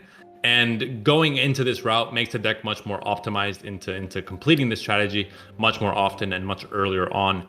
So that's really just the mindset here. You're not trying to control the board. You're not trying to fight all these different matchups. You're just doing your own thing and hoping it's fast and big and good enough to win the game. And this is the sort of archetype, you know, across almost all card games, that's basically what you want to be doing. These stompy decks that just play a lot of big bodies. It's very difficult to run reactivity. Bone Skewer goes a little bit towards helping out in the later stages of the game, where you have like 7/7 stat lines, being able to remove those big Azirs or those Inspiring Marshals perhaps, which is nice, especially for very cheap. And yeah, you're just going to go in and hope for the best. Deadbloom Wanderer early is fantastic as well. You're going to get a lot of reps of healing off of just chump blocking the Blades and Sand Soldiers in the mid game before Azir flips and they start to get buffed. Yeah, this matchup, like you said before, I think Extasio is not expecting to win it. I think the only reason why I haven't played deep this season is because Azir Aurelia exists in large quantities on ladder, and it is probably not a good idea to try and win this matchup consistently. And there's and at the very least, you have your early curve, right? Typically, Aurelia Azir is a list that can sometimes punish you very heavily for developing and playing out your turns. But deep, kind of, because you're playing a more selfish style of deck where you need to achieve your own win condition, you aren't worried too much about what your opponent is doing. So very similarly, you're just going to be playing out your mana kind of regardless of what your opponent is working on and hoping for the best. Getting some stats from chat, we do have a 55% favoring Extasio here. And misses the Stalking Shadow, so 2 mana down the drain in a matchup where everything matters in the early and mid game. That tempo loss seems maybe not super relevant, but it does really add up, and it is really a big blow where 2 out of your early, 20 mana that you can use in the first few turns is gone. It does make things a little bit more difficult for Extasio. And then the second Emperor's Deus coming down to mock Extasio further. Any swing is going to generate 3 extra tokens. And he's forced to swing here with the Dreg Dredgers, right? If you don't threaten your opponent and force them to trade away or have damage put on some of their real units, these are just going to have to die to tokens down the road. And if you don't block here, all of a sudden you're under 13 HP, and that might be the win condition for Extasio to play Nautilus and to try and get an atrocity win. But of course, Homecoming might have a say in that, and we might just not make it to it's going to be hard to get there. This early damage, and we talked about it earlier, right? Sometimes Deep gets a very aggressive curve. Aurelia Azir is just the sort of deck that doesn't like to block anyway. By dealing this early damage, something cheeky like a double Abyssal Eye can maybe swing through, because Pavalici, despite having this setup with Azir and Emperor's Deus, doesn't have like some of the other really explosive cards like Aurelia and Blossoming Blade that really start to push through the damage. So with the second Deadbloom Wanderer being top decked, Extasio can now take a few of these pieces of chip damage and then potentially heal back up. That being said, no Zed in this deck. I think Azir will be leveling up very, very quickly, considering we see double Deus, we see quite a bit of blade dancing action in hand as well. And obviously the payoff, not sparring student, which is a usual case, but instead going to be the elusive here to just ramp up and get pretty much unblockable damage. The Bone Skewer was played last turn, and there is going to be no fast speed response here in hand for Extasio. The second Bone Skewer was tossed, so now, absent of all reactivity, Pavalici is just going to continuously develop here. And the Dead Bloom Wanderer evening out some of this damage, but we've got an enormous Green Glade duo about to swing through here.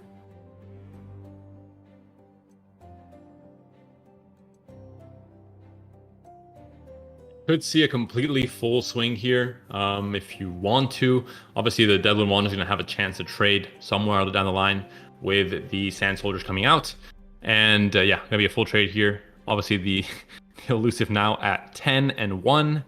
Things this deck is capable of, things this deck can do that other decks can only dream of. And all of a sudden, you're down to 6 HP if you're Extasio. You don't have a board, you don't have a plan, and your life is in shambles because you're playing deep against Azir Irelia. I think it's really just a testament to this deck's power that you buff up your Azir to 6-6 or 7-6 so consistently, and you still don't put him in danger to even attempt an attack. Just like here where it's an open attack. Like you can hold back the Ribbon Dancer and threaten a little bit more damage there. It still gets chumped, but I don't know.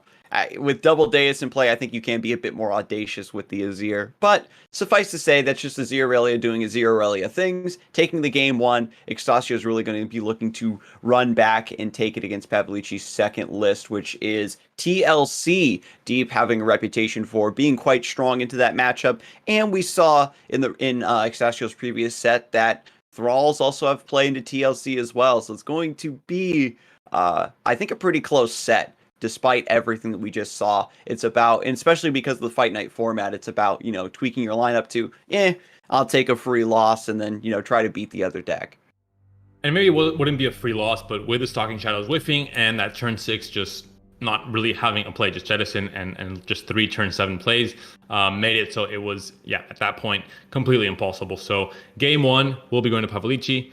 And now Extasio, like you said, has a chance to come back, has good matchups with his this remaining deck here, and can try and go for the reverse sweep against Pavalici.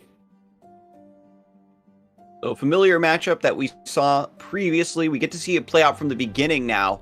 No Frozen Thrall on 1, but we do have Preservarium into Lissandra. So we've got the combo potential. We've got a lot of enablers in hand and a lot of card draw ready to go. Pavalici is not going to be able to adopt an aggressive stance in this matchup, really. It's all about just trying to collect those combo pieces and hoping that you can pull it off before the Thralls come a-knocking. Kindly Tavern Keeper just going to be developed to put down some pressure.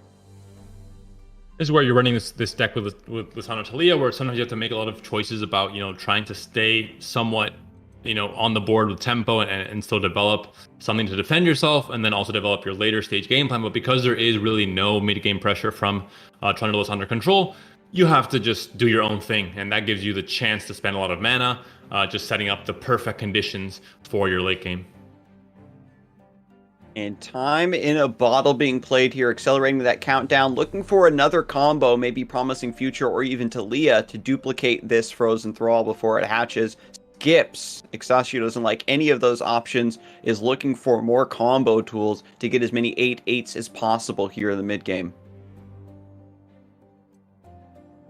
Both players, of course, playing decks where you don't really have any kind of early to mid-game game plan. It's just setting up for later. That makes it so that the cards like Entreat, cards like Preservarium really matter a lot because you draw into more options. You have different routes you can take later on when you have the mana to play all these cards out, and it just gives you a bigger spectrum of cards to not only develop your own game plan, but to answer your opponent's game plan in the best way possible.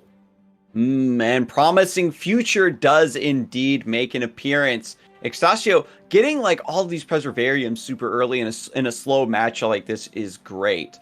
You're meeting the requirements to level up your Talia if she ever makes an appearance. You can just cycle and get all these combo pieces that are very inexpensive, and you're willing to just play out regardless. So very good timing on these cards. Meanwhile, Pavalici has 2 Lissandra in play, has the Spectral Matron, just needs a Trundle and like a Fading Memories to tie this together, and we could still see that combo come to fruition here within the next few rounds, depending on the card draw. There's Lissandra coming down, and the Promising Future being used here by Extasio. We'll see how promising his future is. He's going to have to try and win this game and then win the next one as well. So going to be a tough mission here for Extasio, but we've seen him win with his deck already. We've seen him, really prove to us that this deck can win against a competitive deck like Trundle Lissandra Control that has even a favored matchup even, and that he's done his homework. It seems like a meme. It seems like he's just brought whatever deck he was playing on ladder recently, but there is, I think, a purpose and a game plan here. And so this is very interesting, where Extasio has potential to just play Time in a Bottle here. If you want to predict, if you're looking for the top deck, or you can play the Dracula Inquisitor. That way you get another Frozen Thrall set up in order to begin accelerating this countdown, and then you still get to hatch the Thrall anyway due to its effect. But if you play this and it gets removed somehow, I suppose it doesn't matter because you still have imagined possibilities. It took me a second to remember the name of the card. I'm wondering how this actually stacks out, because now there's 5 units in play. The Preservarium goes down, so I think that it should be fine. It should open a slot. Yeah, I think it would be fine. Yeah, so another angle that we do have to be careful with a deck like this is making sure you keep the proper amount of board space for your all the 8/8s that you have being generated here.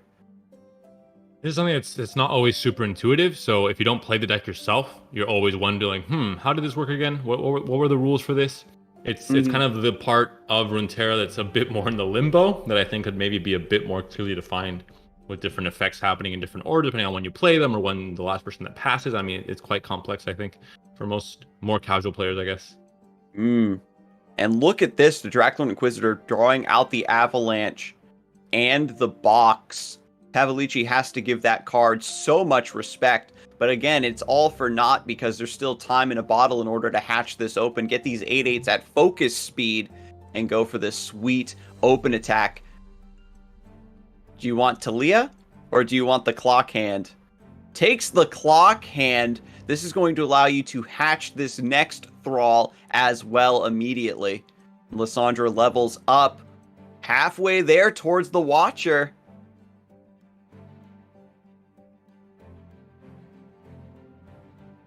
There's the attack coming in. Looking at the hand for Pavalici, doesn't really have, has an Entomb. And the Withering Whale obviously not doing much of anything here. The box the same because the stats are just so inflated for these Thralls. And this is just a massive swing coming through. Look at this, dropping down to 5 HP. And with a list like this, you think, oh, well, you take the big hit, and it might be difficult for them to get that last little bit of damage to finish you off. But the massive HP on the Thralls means that Lissandra, the TLC deck doesn't have a lot of good options to deal with them outside of Ruination. And if they do cast Ruination, because it doesn't wipe landmarks, your backup Frozen Thralls maybe can get hatched in response to just set up another open attack. And we're seeing a repeat for Extasio, where the Ice Shards are going to be coming through and representing lethal on top of everything else. Leveled up Lissandra means that there's going to be a 0-mana Ice Shard in the hand every round. If he gets 2 Ice Shard lethals in a row, I'm bumping up from 73rd win condition. I'm at least top 30, I think, for the deck, because it's starting to become a more regular occurrence. So the math is what I follow. This is purely stat wise. If it happens twice in a row, then it's going to happen, I think, maybe much more often. And players have to start preparing for the Ice Shard lethals. We're too focused on the Watcher. I think that the Ice Shard was probably the real win condition that Riot was trying to drive home with Lissandra, where she just levels up and then you grind your opponent into the dust, slowly freeze them to death. But the Thrall's also doing a fantastic job of holding things down. And Pavalici Needs to get a Ruination here pretty soon. And this is the difference here with Brat list, where he was running. Actually, yeah, Pavalici is also running 2 times Ruination. There's many players that have been running 1 copy only for a long time. So it seems like things are changing now. Players are adapting to the meta and deciding they need a few more board clears. Here's the box coming in. Not gonna kill, but gonna damage at least. Gonna soften up these big boys. And so just expending the resources, getting this next Thrall ready to go, promising future cast on that one as well. So that's going to be the win condition met, potentially. 0 mana Watcher. Now with the Clock Hand coming through, you generate the 2 compressed centuries. What are they called? I believe they're instant centuries. In order to accelerate that countdown even further. You can accelerate the countdown by 4, so it just hatches at the start of the next round, and then use the 2nd century later on to generate a countdown landmark. So this card, without having any keywords and a pretty mediocre stat line, the powerful effect that it has on the rest of the synergies of the deck makes it a one of inclusion in this variant. I have to admit, Scar, you're always wondering what the exact names of these landmark synergistic cards are. If you were to ask me at the start of this tournament, I would have failed the test with a 0% completion rate. I have not played the landmark deck, and most of these cards I have not even looked at. So I know you're giving me just the live lessons right now. The Clock Hand. The one that does this, the one that does that, but the name, or even the card art, I can't even tell you. But now I'm getting there. By the end of this tournament, new cards Pog, I believe is the saying. Did they release a new expansion while I was gone? Is that what happened last week? Yes, we got a new expansion. They added this cool card called the Clock Hand.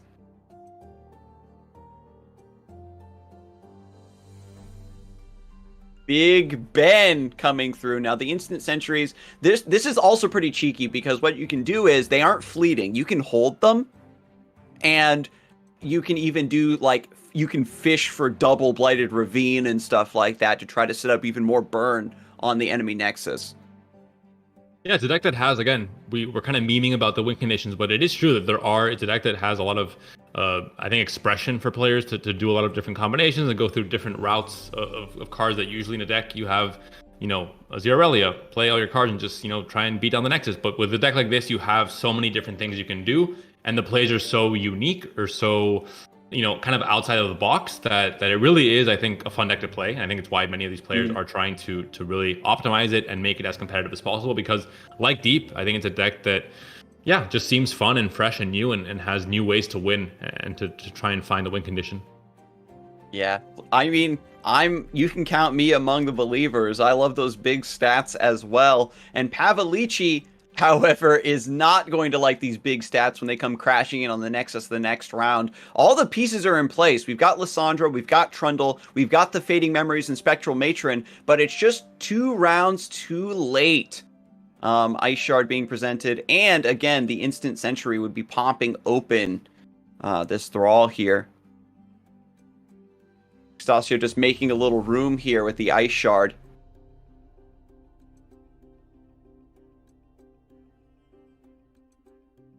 And slowly was 5 HP. Now we're at 4 HP. Obviously, attack token for Extasio, so a big attack canked him in. Pavalici has been on the defenses in this entire kind of game. He finally found the Trundle and the Ice Pillar. He has a chance to get his own combo off, maybe on his next attack token turn. But he has to survive this one and survive with enough HP where next turn an Ice Shard won't just kill him immediately.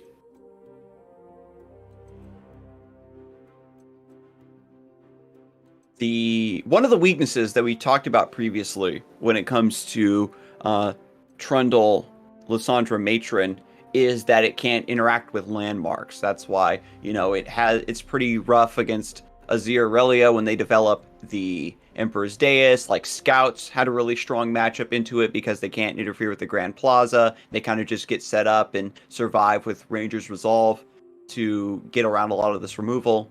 And so now here's another deck, landmark-based, that, Pavalici can't really interact with, and getting the Thralls, all the pieces to accelerate that countdown with Promising Future, and even the 8/8s, once those hatch, your only hope is to Ruination right? Otherwise, you're stuck in this position where Pavalici's been spending the box and avalanche and ice shard just to chip away through this massive HP pool, and it's still not enough. There's a pillar coming down, buying time, getting another blocker. Obviously, the 6 HP there might help against overall units just to have some kind of a buffer there for your health. And the Trundle level up as well will give some extra health to Trundle, and just, yeah, obviously had the level up done already. But there's a speed up coming in, the big boys coming out, and the attack being committed by Extasio here. 11 mana for Pavalici still to use for this turn. Oh, He was almost thinking put about the it. emote out. Decides I against think it. For me, if you're playing any deck that is, under average in terms of the play rate, free reign. You can do whatever you want with your emote. But the moment you're playing a Zero Aurelia and you hit me with an emote, I'm putting you on my list. I have a notebook next to my PC, and you're gonna be on the list. So yeah, he's gonna push you in the death note, y'all. There's a surrender. But anyway. And there's game 2 going to Extasio. He ties the series against TLC, which is, I think, maybe a matchup that we expected him to win, considering we saw him do it twice now in this tournament already. And now Extasio has to switch, has to go back and try and get the win with Deep. And we talked about when we examined the Deep deck, there is the Shipwreck Hoarder to try to shuffle some cards in case there is a Watcher combo. Pavalici did get a little bit unlucky there. It was round 9. In the combo was just coming together. Sometimes you can hit that curve where you get the Trundle in the mid game, and then you already have Lysandra ready to go as things go a bit later into the game. But when it comes to Deep, this is going to be a list that is perhaps a bit more finicky because you can toss the Shipwreck Hoarder. There's no Atrocity in this variant that Extasio is running, where it's more all in. And so we'll see if Deep in the big stats happen first or if the Matron combo happens first. Yeah, it's a lot about what cards you draw in what order. If you're able to find kind of an optimal deep game plan where you toss very quickly, you have the Sea Scarabs early on, you go deep very quickly, and you have the payoff as well, or the Nautilus into like maybe a Lure of the Depths being played where you have the chance to play 0 mana Beast Belows and Abyssal Eyes, for example.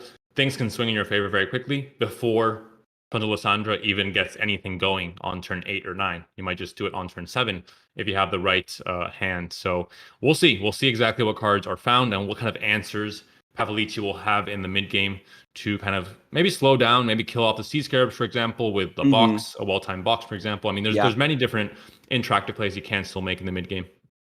The trend that we've seen on today's broadcast is Deep lists actually having very aggressive openings.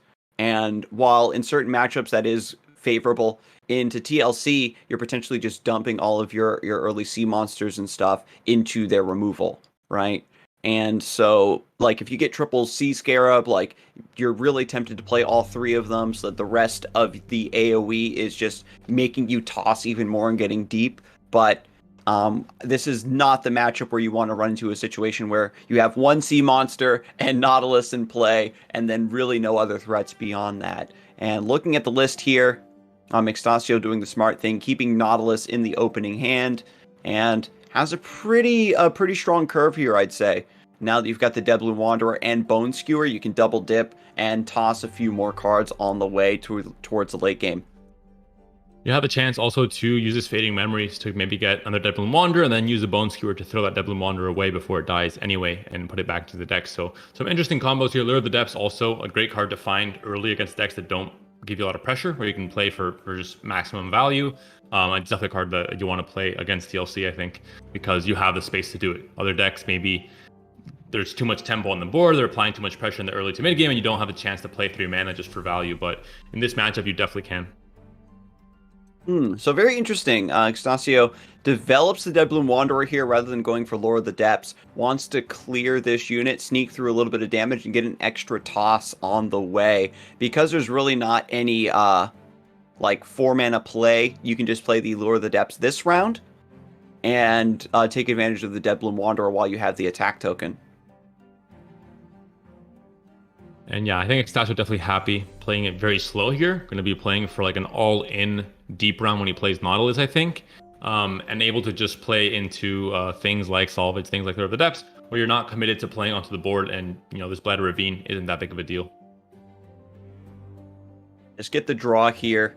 Now with the Devourer, you have a better idea of how you want to play as you move in towards the late game. Playing this before you get to deep is very risky in this matchup because they can use like Vile Feast to sidestep that Devour.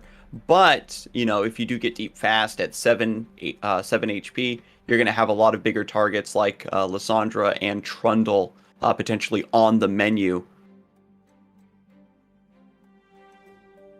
So it's an attack here from Extasio. I think he's not quite... Yeah, 22, so Jettison can't go deep for him. Just to try and get maybe some kind of you know, play against Vile Feast, for example, on the stack, but not quite there just yet. That being said, I mean, the hand is prepared for just a huge combo turn with the second Lure of the Depths coming in as well.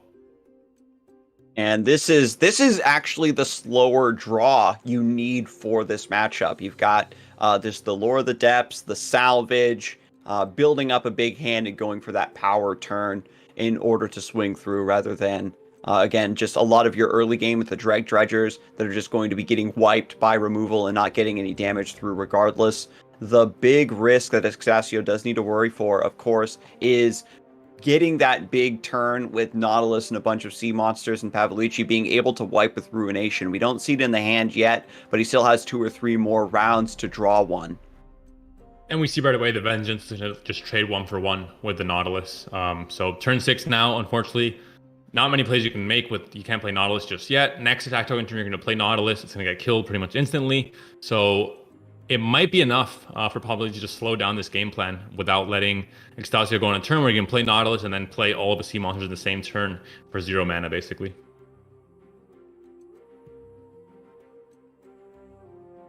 Just taking a quick look at what cards were tossed, what outs to play into, and maybe we'll see like a half commit, right, of the beast below. Now with Trundle coming through, a little bit does need to be played in response to not take too much damage. Again, you're worried about the Watcher primarily in this matchup, but when you are also playing like a slower line like Extasio is, you have to be careful about taking too much damage and then just losing to flipped Trundle and etc.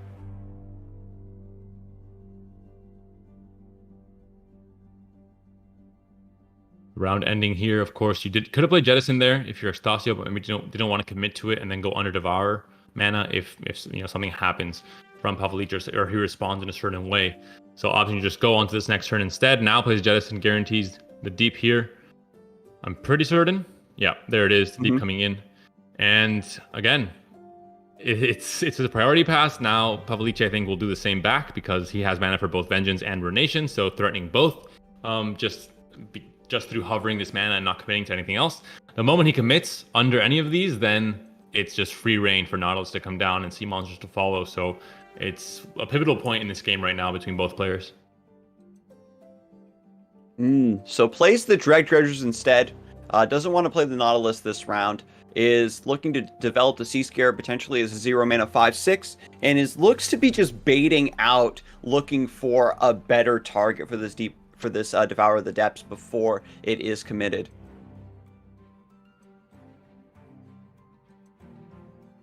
This new board is definitely something special. It's gonna scare me many times throughout the next few months, I think, with planets just blowing up in the middle of the battlefield when nothing has happened. I know you're like, oh, did they cast a spell that I missed, or did I misclick something? But no, it's just a planet exploding. Don't worry about the population of that planet. It was an empty planet. There's a lot of those, right? Don't worry too much about it. No existential crisis here. We're gonna leave space and go into the ocean. Extasio not gonna take the risk. Gonna make Pavalici burn all of that mana. Head into the next round. And playing it safe, but maybe playing it too safe at this point. I mean, you're giving time for TLC to really get their combo going, level up Trundle now, play the Ice Pillars. And the Vengeance will continue being in hand until you play Nautilus. It's gonna be there waiting. You have to at some point commit the Nautilus and then just see what happens after that. Because once that Vengeance is played, we're looking at the hand. There aren't any Ruinations, there aren't any other Vengeances, so that might be the green light for you to suddenly just explode on your board with sea monsters. It's so tricky because by passing like this, you have a pretty sizable board, but you can't just develop these stats and then not do anything with them. You're giving Pavalici a lot of room to actually work on this combo and build towards it. And I guess that Extasio is just going to wait and wait and wait for the Watcher to hit, and then maybe just set up Nautilus Riptide or something.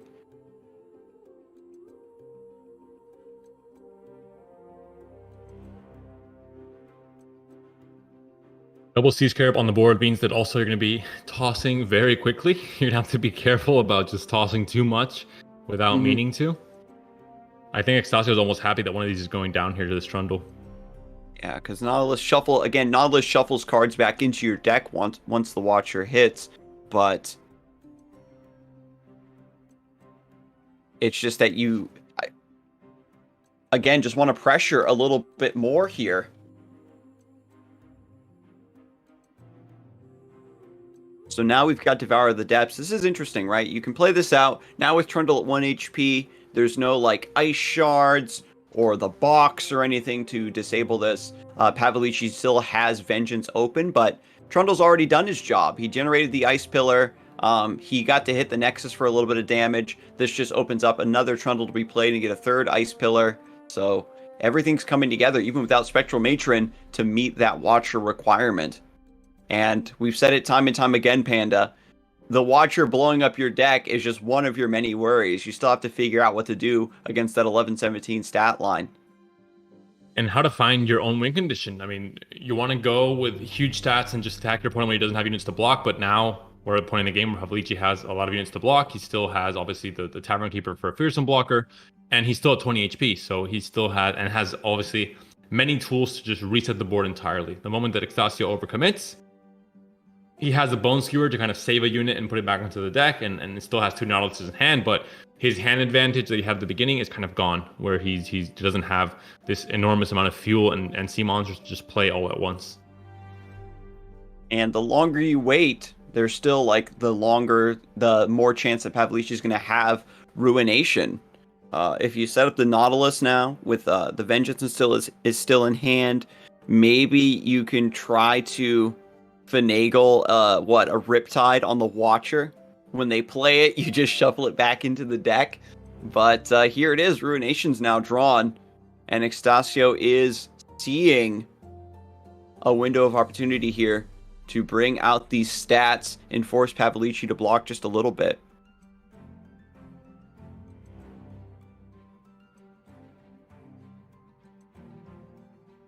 I mean, there's tough on the Nexus as well, so that helps with not taking too much damage on this swing, just blocking the big boys and being okay taking some more extra damage. Again, there might be a problem with just self-milling yourself. We've talked about it kind of as a joke, but when a game drags on and you're waiting to play Nautilus and to kind of refuel your deck until after the Watcher, so you can't really do it whenever you want, it could be a problem with the Sea Scarab on the board. You'll toss all of the cards, and then you'll finally top deck that third Nautilus, and you'll have to Bone Skewer something to put a card back into your deck. Again, with no Maokai, there's not that backup plan of, if I drag this game out, I'll eventually play Maokai and then put my opponent in a similar situation. Mm-hmm.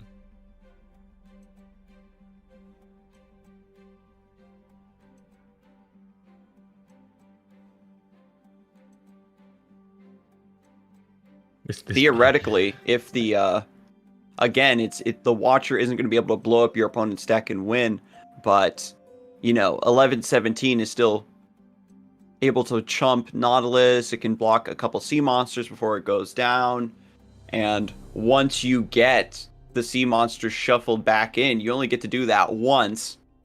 And if the Sea Scarab is alive, or you get more Sea Scarabs, you're tossing those cards back out, which is what we saw earlier in the broadcast, where Coinflip was able to take a game back because the opponent basically ran out of threats by tossing them all. There is the Shipwreck Hoarder available as that wild card. We talked about using the treasures to force through. There's a lot more rallies in the game, and that means that you're able to potentially treasure trove into a couple rallying effects and just use your stat lines to force your opponent to trade away their board and eventually crumple under the pressure.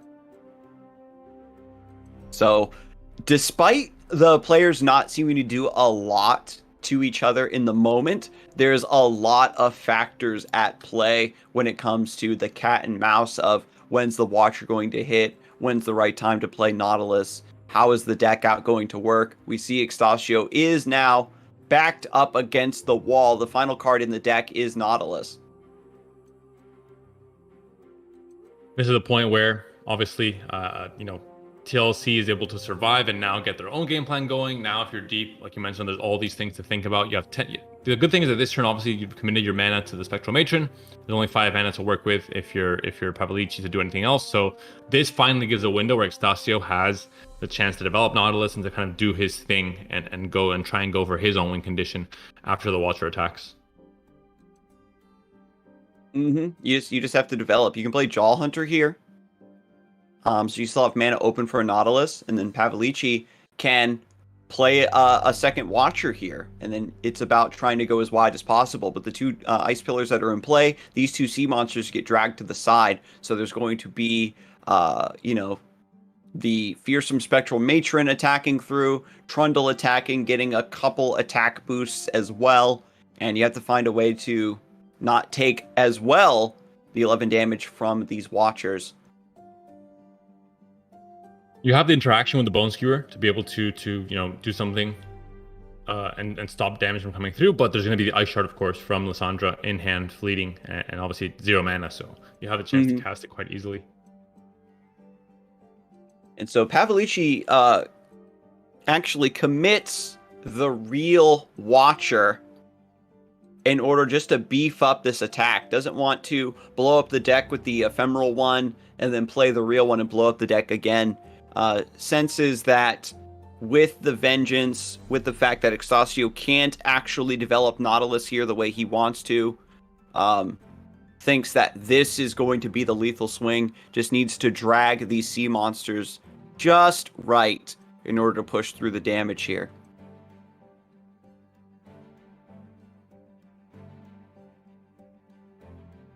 And of course, Extasio has to Bone Skewer with something that isn't the 7-1, or else Ice Shard can just counter that completely. And I think this is why now Pavalici is trying to move this around a bit more, to see what might be in his favor here. But there's the Watcher effect. Very beautiful, very pretty. I think we've all seen that many, many times already at this point. And there are the blocks from Extasio. His game plan is just to survive this turn and then play the Nautilus after the fact. And there it is, surviving on 8. Ice Shard would only damage the Nexus for one more HP, but really won't do anything else past that. Killing Devourer and maybe saving Lissandra, sure, but not anything that would end the game in this spot right now. Deal damage to the Nexus. You can use Flash Freeze to keep the Beast below from killing the Spectral Matron. It'll still shuffle itself back into the deck. Yeah, this is going to stop the attack on the 6/5, and then the Ice Shard next turn. It's 1 HP basically. But you need to kill the Lissandra before. Yeah, so Extasio, anticipating this, does Fading Memories on the Devourer of the Depths in order to clear this Lissandra, make it so that final Ice Shard is not generated. And now that you've avoided the lethal, you've avoided taking a bunch of damage and some burn for next round. Beast Below gets tossed thanks to the Sea Scarab. You can't actually obliterate the Lissandra now. You have to play the Nautilus or else you just die at the start of the next round. And so this will survive in order to get that final Ice Shard that's needed for lethal. Oh, 0 mana Devour of the Depths. Oh my goodness, the discount. Right. The Lure of the Depths double Lure of the Depths makes it so you can play it for 0 mana this turn, and just not deal with the Ice Shard next turn. That's the biggest thing, because that's the only burn damage that this TLC deck has on a defense token turn. But now, after we've jumped, the Blighted Ravine comes through. I was wrong. A little bit of extra burn is exactly what Freljord needed to close this out. And in game 3, a matchup that, based on what we saw today, both sides, are arguing that it's actually favored, right? The Deep players like, no, you just play Nautilus with a Watcher, and then the TLC players like, oh no, you just kill them, you just don't play the Watcher, you play 2 of them. So, can't rip tide a landmark. I had a quick, I'm like, is this actually a possibility? But thank you, Extasio, for clearing that up for everyone that might have had that thought in their mind. It is not a possibility, unfortunately. And yeah, top deck does it. The Ravine does it. I think Extasio may be playing it too safe, but again, it's different with this version is deep. It's different with a TLC deck that has now 2 Ruinations. Things change a little bit in that matchup. And if you're waiting to play the Nautilus until the Watcher comes down, once you go through all these hurdles and all these, jumping through all these hoops, and you finally get there, you look at your hand and it's like, do you have enough to even end the game or to even threaten to end the game? So it became a bit more complicated there. And at the end, Extasio wasn't able to do it. And it is Pavalici instead that takes this game 3. And so we're going to get an update on how the rest of the bracket went. We've got Kanan moving on to take, getting knocked down to the lower bracket, pardon me. Turtle goes through there 2-0. So now he's going to be facing Casman, who actually knocked out Brat and Kata. Very interesting, close 2-1 there. And Extasio now going up against Mr. Bear. Both of the Singapore players are still in the running, and both of them are going to have to figure out which one gets to go to bed first. We know that the time zones don't line up very well for the Singapore players. Mr. Bear, the 4 a.m. god here, trying to stay alive in the lower bracket. And Turtle, an impressive showing, making it again to a winner's final. We've talked about him already winning a fight night when I think the first meta where TLMC became a deck and a thing, and it was still a lot of different variants, and he was the one that kind of stuck to one variant and was able to do a very good job with it. So we'll see if in this tournament he can do the same. Now sporting a Zilean instead as one of his decks, but we'll find out all about this and the winner's final after this very short 5-minute break. Stay tuned. We'll be right back.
Hello, everyone, and welcome back to Fight Night Legends EU. Today, we've seen TLC get some clutch wins and get taken down by some very interesting counter decks, and Deep being the rising star of the broadcast. And so we are just about to start the winners' finals between Pavalici and Turtle, a previous Fight Night champion. Turtle, of course, from the UK, but not in Team UK for the upcoming EU Masters. It starts tomorrow, by the way. I haven't plugged it in yet, but I'll do so at the end of the stream. Don't you guys worry. But yeah, very, very experienced player, with player we've seen before here in Fight Night, winning it all, and someone that we know has a lot of experience. Pavalici, not so much, kind of the opposite. We haven't seen much from him in Fight Night, or in my case, almost anywhere. Maybe in the CIS region, there are a lot of tournaments that are kind of dedicated to just that region, that all of these players, like Petish, like Ragnarovic as well, like all of these Russian players can possibly just be winning a lot of them, but we don't know too much about that. But he's 27, so a bit more experienced. And again, first showing here and in the winners final, so definitely a good start for him. And yeah, just having a strong showing moving through the upper bracket, taking on a well-known player already. Fight Night Legends remains, one of the best places for like some of these up-and-comers in the EU region to get some exposure, start making a name for themselves, and break into the tournament scene. We're going to go a little bit deeper into Turtle's lineup, however, a player we haven't seen yet on the broadcast. He brought Deep himself. And this variant does have the Atrocity. Now, this has been a win condition for Deep in the past and has slowly gotten cut as the list has optimized itself to become a little bit more selfish, right? And there's always the chance that you just throw away the Atrocity anyway, and then your opponent is no longer under pressure. So it's almost like Atrocity isn't a real win condition. It's just sort of like there's either it's got tossed, or if it's in your deck or in your hand, your opponent is feeling that pressure of Nautilus coming down and one-shotting your Nexus at 13 HP. Yeah, a bit of a difference. Has that one copy of Maokai, one copy of Atrocity. It's a 2-card difference, but those are cards that really do impact the way the deck plays and the options it has against certain matchups quite a bit. So, like you said, in the mind game space of things, two very relevant changes compared to Extasio's list. But still, both lists that fall, I think, into a very similar play pattern of being more of a combo deck, not having cards like Withering Whale, not having cards like Wrath of the Undying, of course. Does have one copy of the box as well, so maybe this list is a bit more control-y, but not quite like it was back in the day where you tried to control the board too much and then you were just too slow to have your own game plan be effective.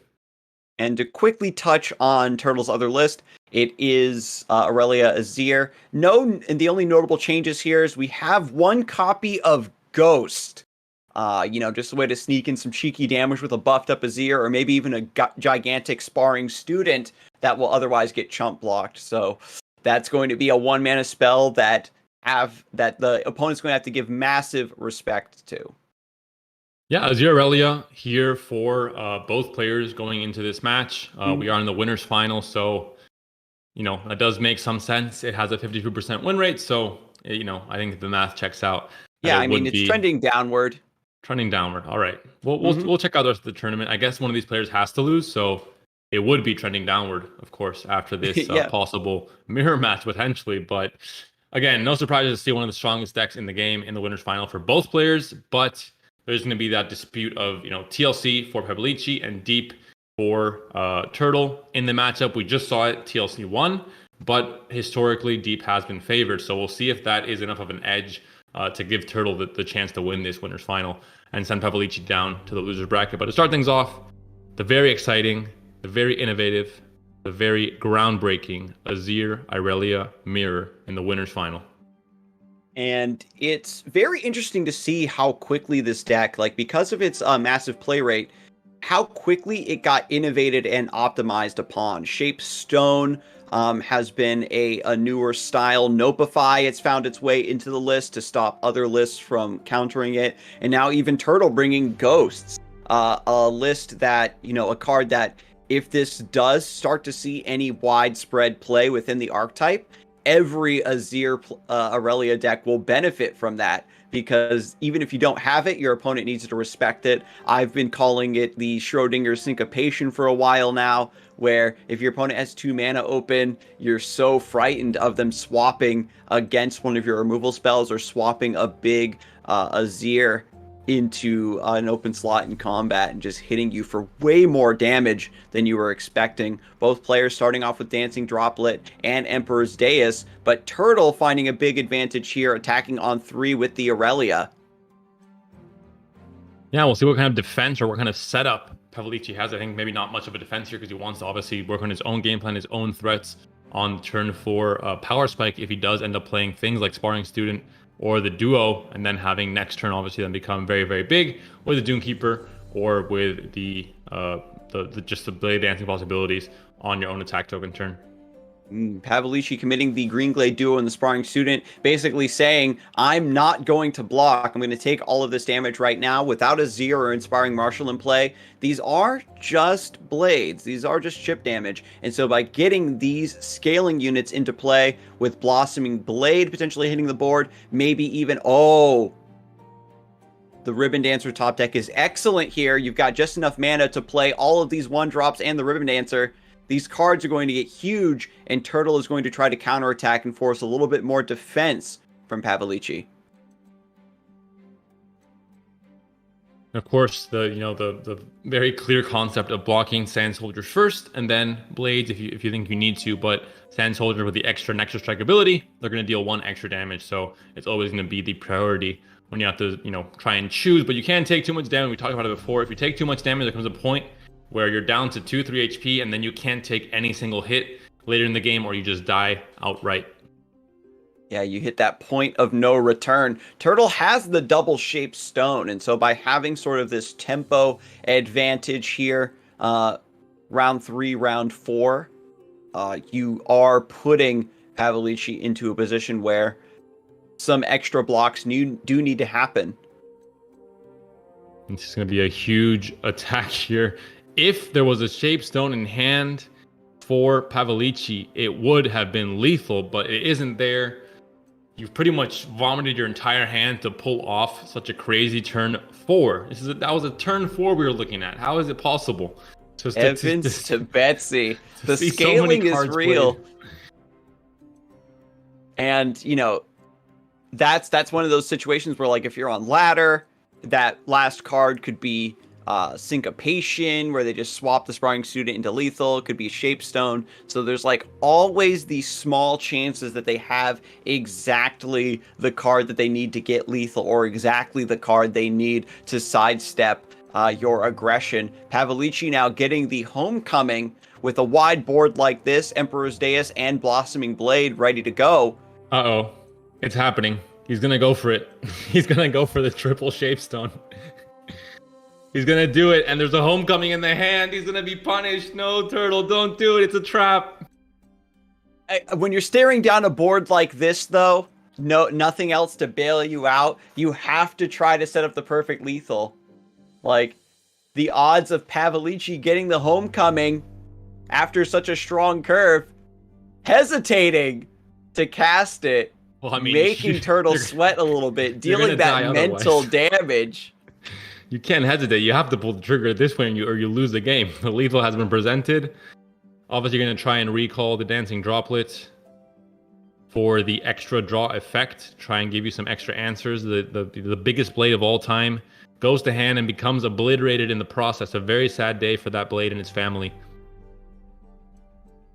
Mm-hmm. And it's important to note, even though Aurelia levels up, you have the Blade Surge that maybe could let you swap around a little bit to play around a homecoming. It's just that if you attack there, don't get the lethal, and Pavalici responds with Blossoming Blade instead, you just don't have the defense to potentially stop that coming through. Will he play around the 4th Shapestone possibility? Scar, what do you think? He might have miscounted the amount of Shapestones that came out. He might play around the swap into the +3 attack from the 4th Shapestone. Definitely a thing you can do in Runeterra. Play 4 copies of a card. Trust me on this one. Yeah, let's go through. Aurelia does still get to connect. So very volatile gameplay here from the Azir Aurelia mirror. Pavalici comes out on top. We've got 3 damage of elusive units in play, getting buffed up by Emperor's Deus, of course, and a Shapestone as the final top deck. Pavalici drawing like a true hero there, the protagonist of this first game, and we'll see what happens in game 2. You pick up the win on Aurelia Azir, and maybe you can't get the final win for your second deck. So, I mean, you know, TLC infamously unfavored against Aurelia Azir, and, you know, the rumor has it that it's also unfavored versus Deep. So, we'll see how it goes. And the homecoming there for Pavalici, I think, just showing how it's a card that kind of fits the deck. Isn't really, just doesn't seem like just a very strange card to add, but it gives that little bit of interactivity where you're normally just going to be focusing on your game plan with Azir Aurelia because it's just so optimized and so quick and can beat down anything really in the game. But having that one little, emergency button press if in trouble to kind of solve some scenarios like a blade with 7 attack, for example, double Shapestone, really helps in some matchups, just, that just in case button. And it did help Pavalici there to survive that and then just win on his next turn and win the mirror and go 1-0 up in this series now. And so Turtle, Emperor's Deus on 2, rescuing what looks to be a pretty clunky hand. Even if you have a slow setup and a slow start with Aurelia Azir, when you're collecting these pieces, it just explodes once everything comes together. We think of this deck very often as an aggro deck, but the way the synergies all come together, it truly is a combo. And Pavalici having the Lissandra early goes a long way towards surviving this early game.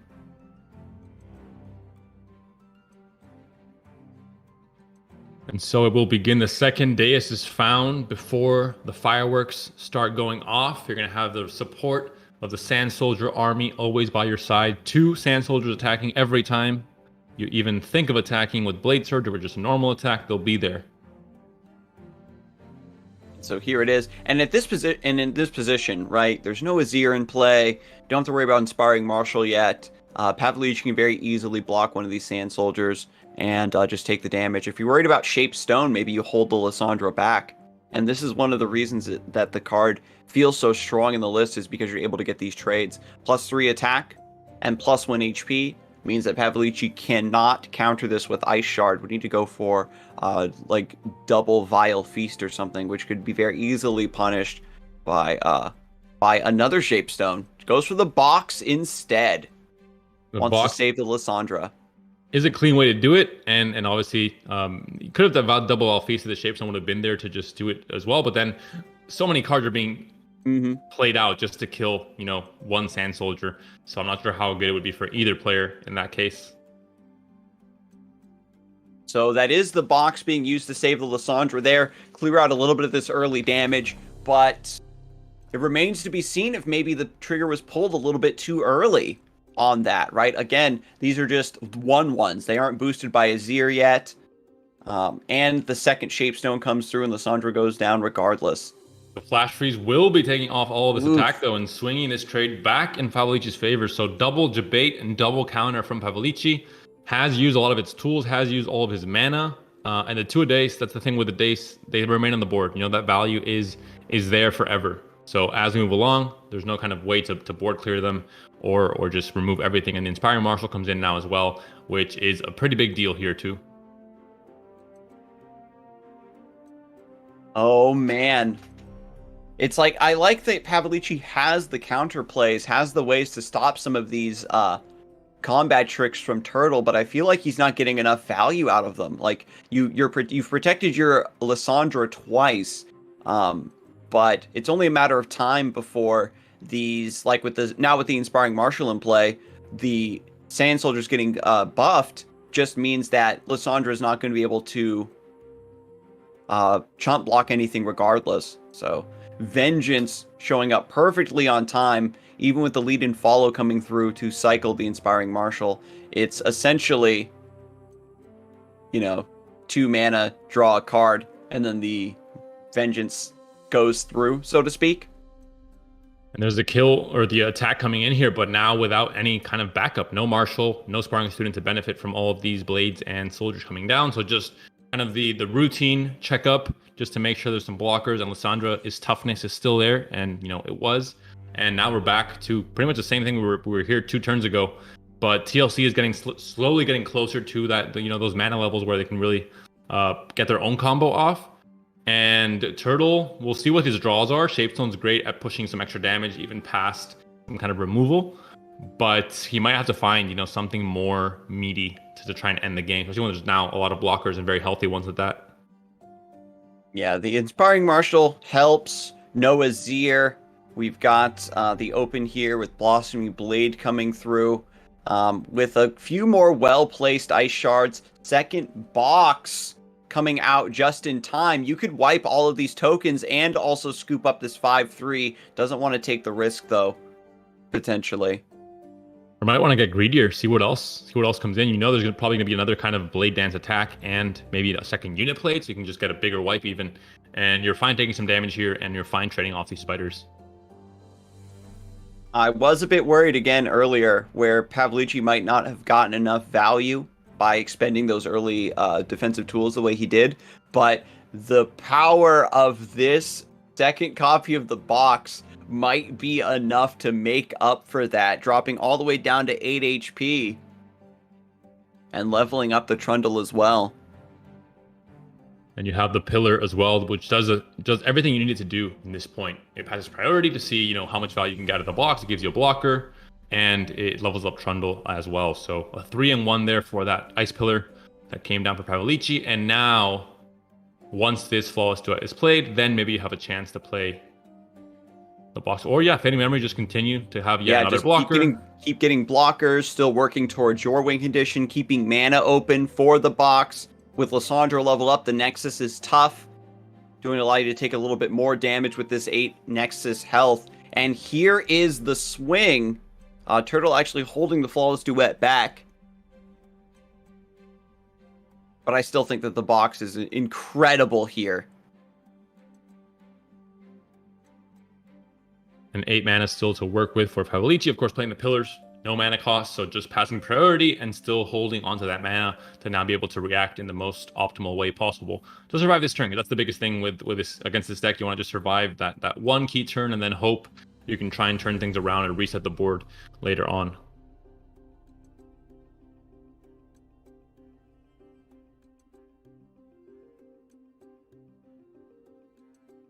So Turtle thinking about how he wants to respond to this AoE, has the Shapestone to rescue Aurelia, sends her over in order to assassinate the Lysandra, take away the tough Nexus. And again, the Flash Freeze, same thing as before. Shapestone into Flash Freeze, the same exact combination of cards with the same 2 cards in combat as well. So just complete deja vu from earlier in the game. And once again, Lysandra survives the attack.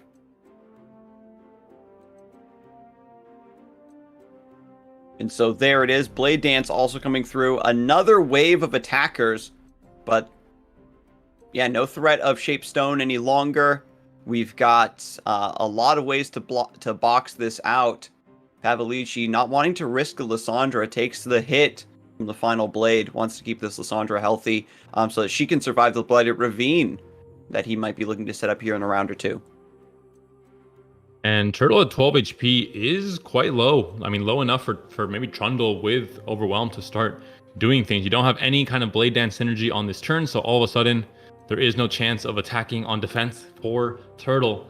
And this is completely now in the hands of Pavalici to do what he can to try and win this game. Oh, that's a pretty sad Trundle, but still good enough to kill the Marshal if it were to block.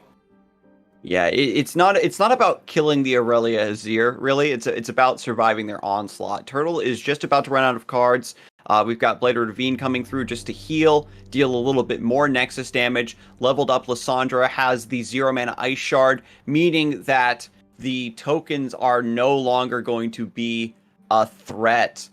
You can set up the Sparring Student, and that just gets Ice Sharded.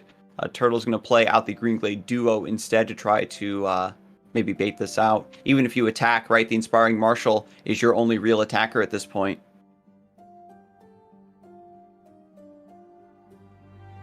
Yeah, Turtle has just not the right cards in hand to really do anything too crazy, I think, here.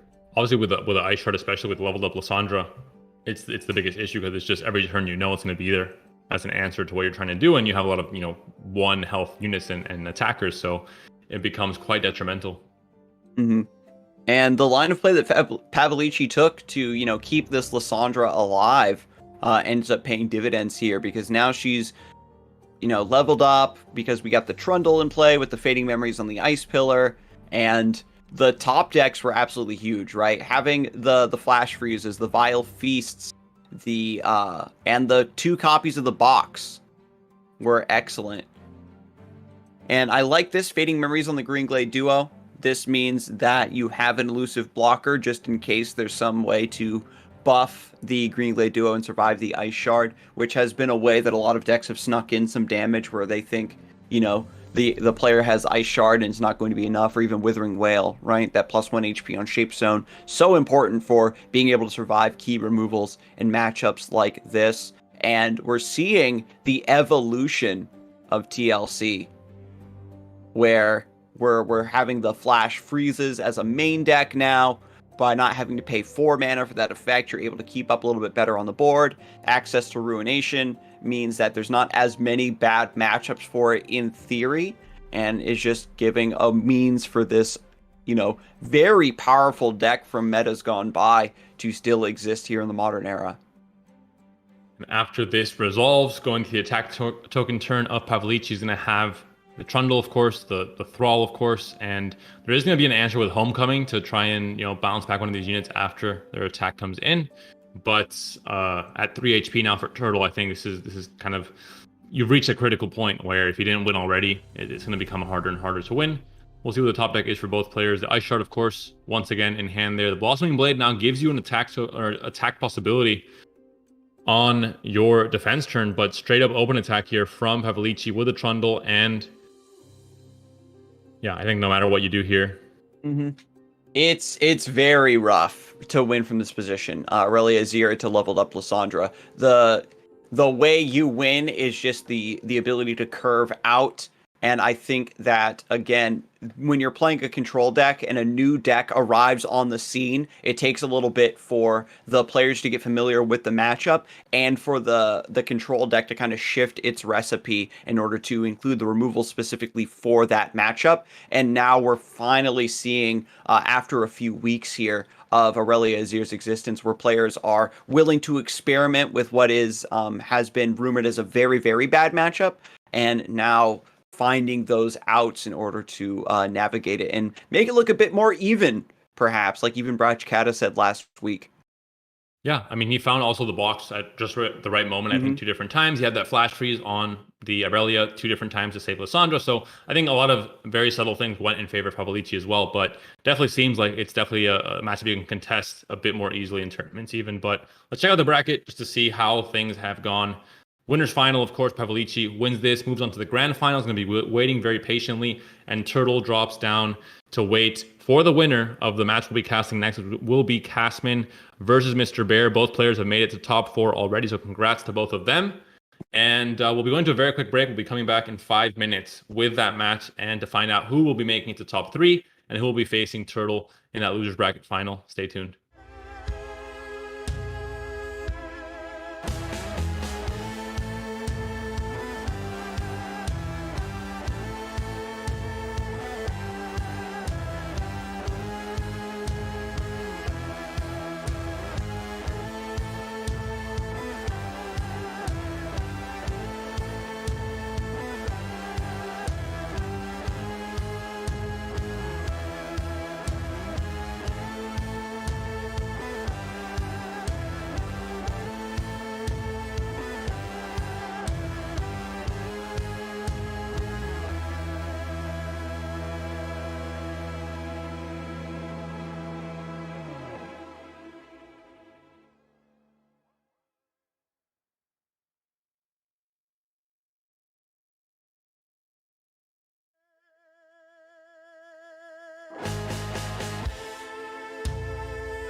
Hello, everyone, and welcome back to Fight Night Legends EU.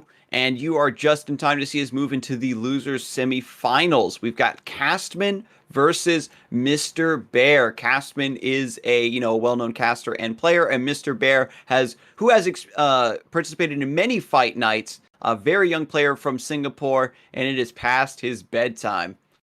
Past his bedtime, and I mean, again, these 17-year-olds, a generation of Batch Attack and Mr. Bear, and even Pepsi at 19. I mean, these very young players that are still putting up fantastic results. I think it's a great thing for the future of the game as well. But I have to admit, I'm a bit biased with this matchup.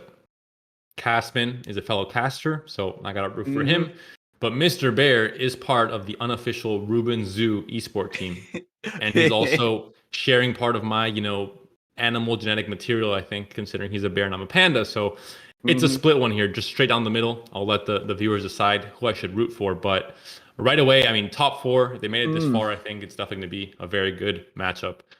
Well, I think that Casman might actually be able to tip the scales in his favor because of this spicy list that was brought.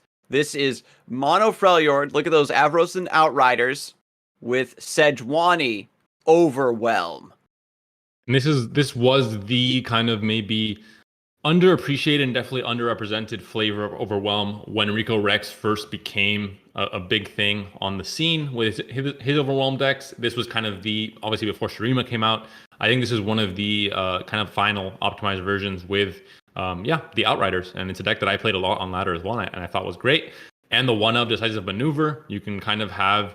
I had maybe Assessor as well sometimes for card draw. I mean, it's kind of. You can't dip too far into Noxa because then you don't hit your allegiance, of course. But Decisive Maneuver is that one card that, in the right situation, can do so much and can really win you games.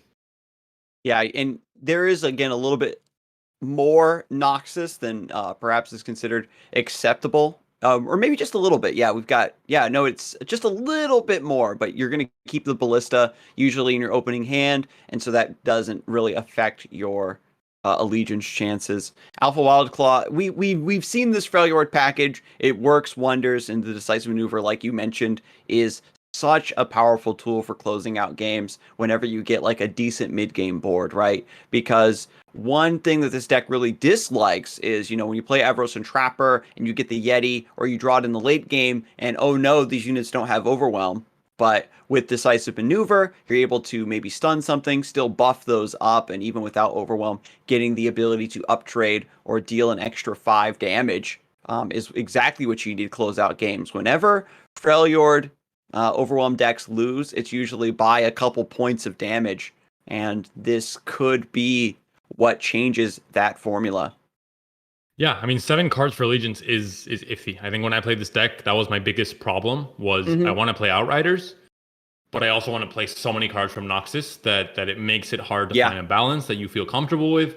If you go too far into like 7 or 8 cards, then you're maybe not being as consistent enough on ladder, for example, specifically. So it's a tough decision. We'll see if Casman's choice of using 7 cards that are not from Freljord will pay off. I think it's definitely on the risky side going above. Even 5 is already asking for trouble, I think. So like we'll 6, see. I think, was like the borderline for a while. A lot of decks were just splashing 3 cards for a long time to hit that allegiance. But for the first game, Casman going to lead off with Aurelia Azir, Mr. Bear on the Demacia Targon. Now, of course, having Shyvana on 4 is massive in this matchup. If she can come into play, get a bunch of blocks onto Blades and Sand Soldiers and level up, the repeated pressure of strafing strikes and just a huge unit like that is going to keep Casman from developing a board. And already, the Blade Dancing Assault has begun. There are blockers on the board, and still nothing that can really make these Blades too big of an issue. Once that last Lieutenant was played, then you can obviously attack pretty freely with Aurelia before, without being scared of a Sharp Sight or a Hush, kind of getting that card killed by attacking. So we'll see now. This is the big swing here, the big turn for Mr. Bear to stabilize. Has 2 challengers to do so, so Casman has to play kind of very passively and not really develop anything else unless he wants those cards sniped. And so Shyvana comes through, hits the Dragon Chow, gets that +1/+1, hits the Nexus, only needs to hit one more time to level up. Casman does have the homecoming for if things get out of hand. You might want to save this for Radiant Guardian, which is another like hurdle that needs to be overcome by the Aurelia Azir player. Mr. Bear running 2 copies in this variant. We have an awkward hand here, lots of 2s and 4s, and only has 5 unit mana to work with. So we're going to have to choose wisely which cards you want to develop here. Can't develop all the 2s and can't develop a 2 plus a 4, so it makes it quite tricky here to find great value, and I think a bit awkward here for Casman. Yeah, having the Dragon Chow into the Lieutenants to even out the board, pave a way for Shyvana to come through to get that Fury proc and draw a card, and then managing to strike the Nexus immediately. This is the big obstacle, right, that has allowed Shyvana to really shine in the current metagame. Dragons in general were already pretty strong, you know, but it was more of the Aurelia, the Zoe, Aurelian, Sol decks that were seeing a lot of play. And now Shyvana now has a spot, not just in this deck, but, you know, in things like Lady of Clouds, where she's just a fantastic mid-game play to punish these token swarm variants. I think it has to be, I mean, the Blade Dancer, it has to be the Ribbon Dancer here, I think. Just yeah, the leveling up Azir, just the value you get. I mean, you know, it feels bad not playing Dace, obviously, as early as possible, but I think it's much more of an impact playing the 2-1 and getting kind of the immediate effects of the level up before you have to actually attack is a pretty big deal, I think.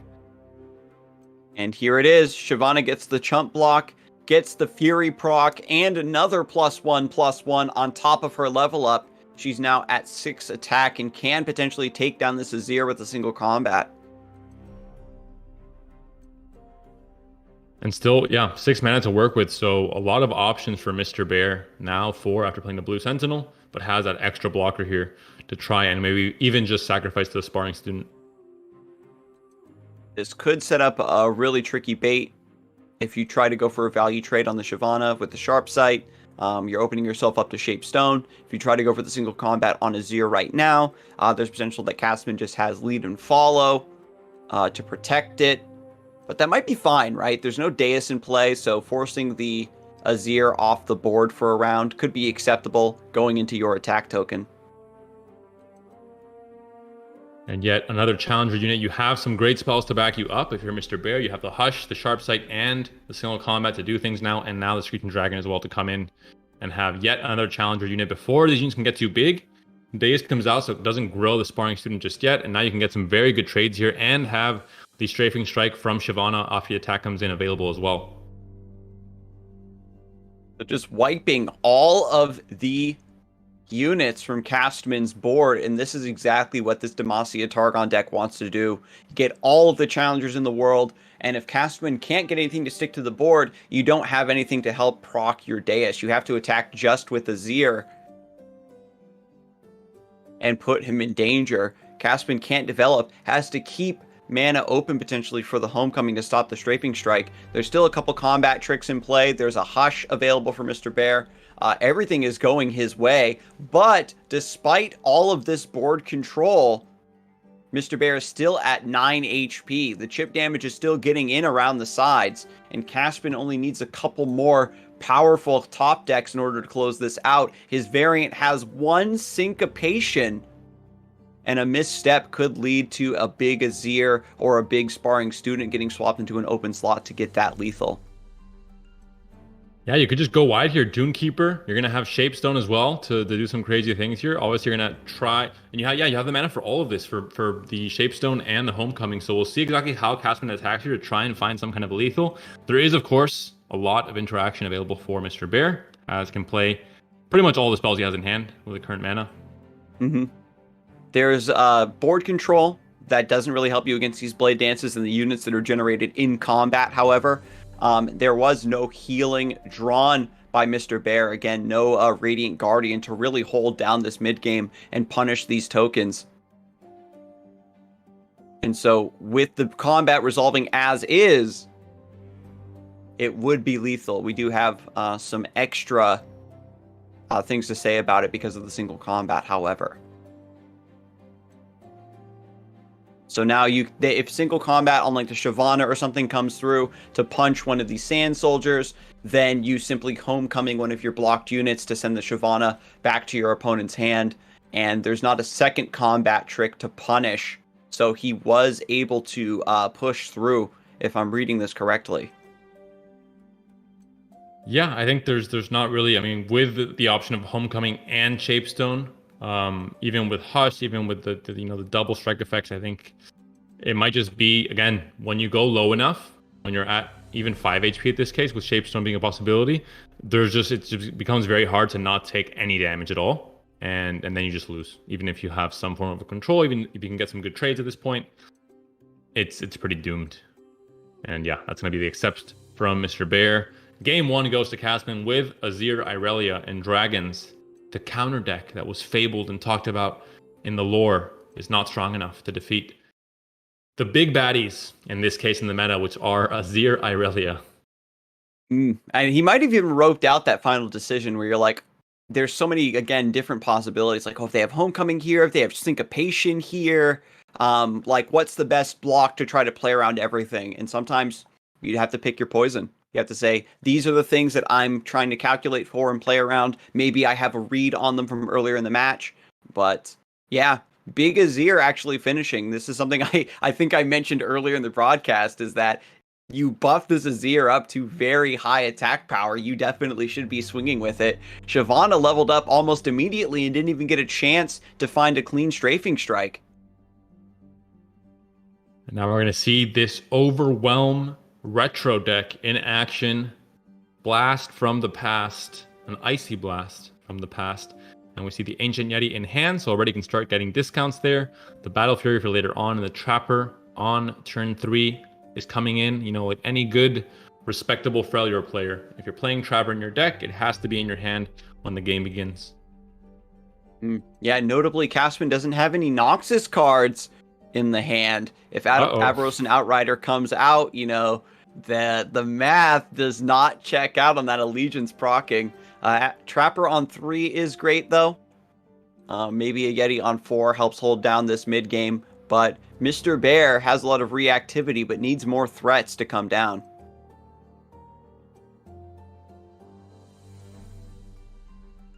Lowry Sunforger, not so great once you're still at 20 HP. Obviously still a pretty decent 5/4 body for 4 mana, but the lifesteal element is a bit lost in translation there.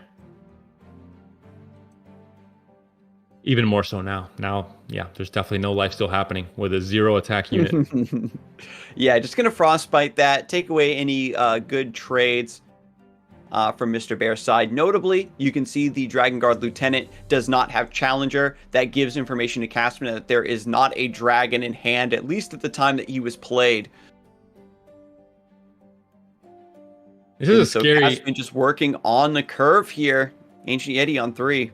A scary hand from Mr. Bear. Once you set up a board, especially after seeing that Frostbite last turn, with double Concerted Strike, double single combats, a lot of interaction from Mr. Bear to try and play around, maybe some unfavorable combat trades. That being said, Troll Chant will be pretty fantastic at, if there's a case where Mr. Bear plays a single combat or a Concerted Strike on a unit, counting on its current attack value.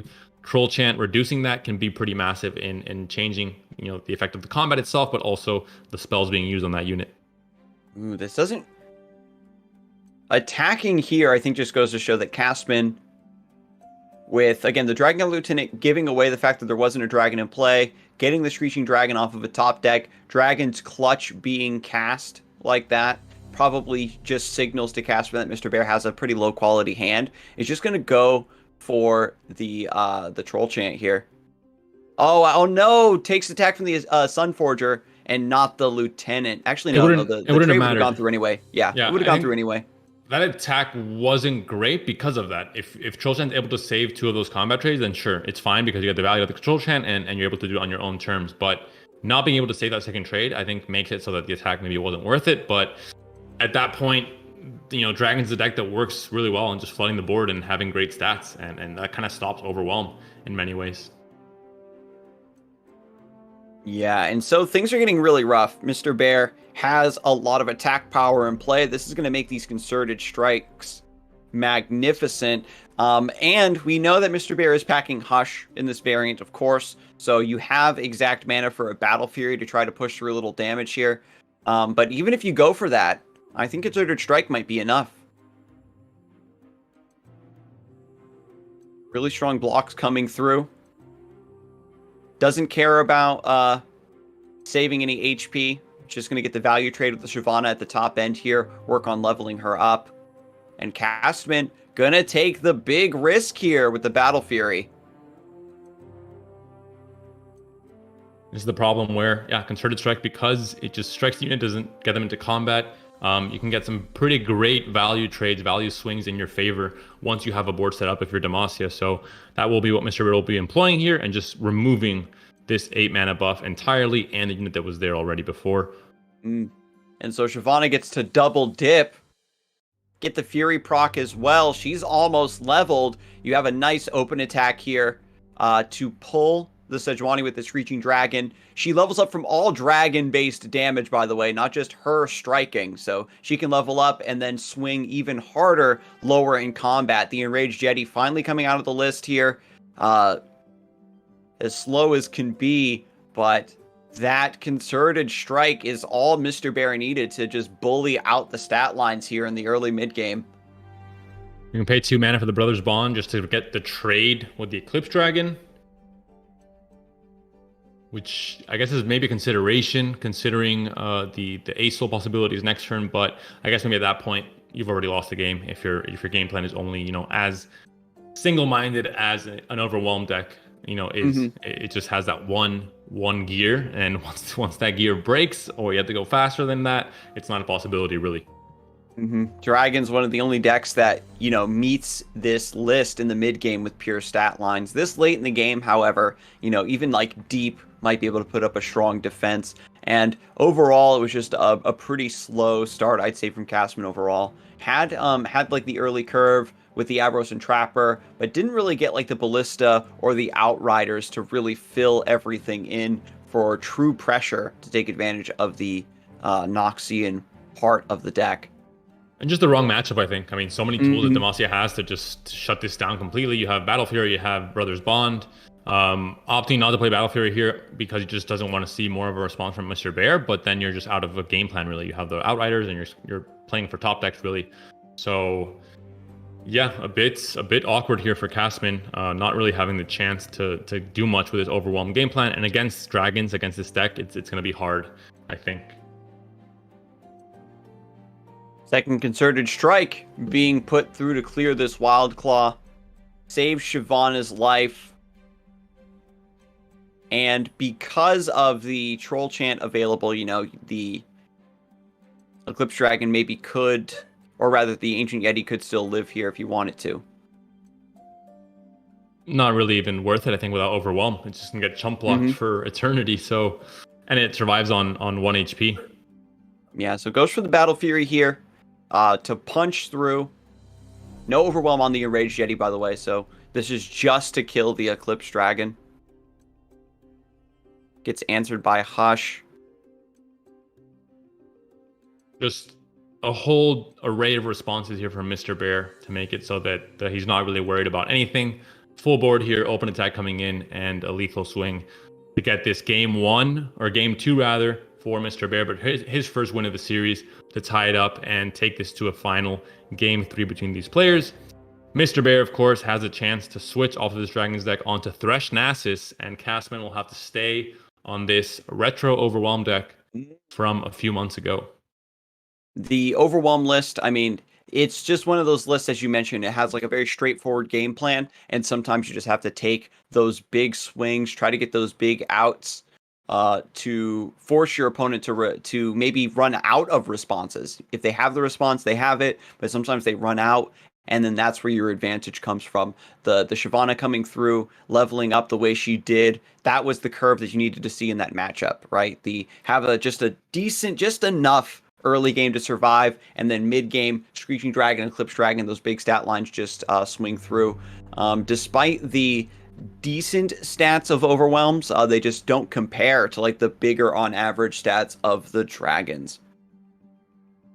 This is the first time we're casting Thresh Nasus on in this tournament today, but of course still very much a mainstay of the meta and a top deck that Mr. Bear is bringing here. And Casman, you know, playing an Overwhelm deck against a lot of the units that Nasus Thresh can present have just 1 HP. So you can do a lot of early work here.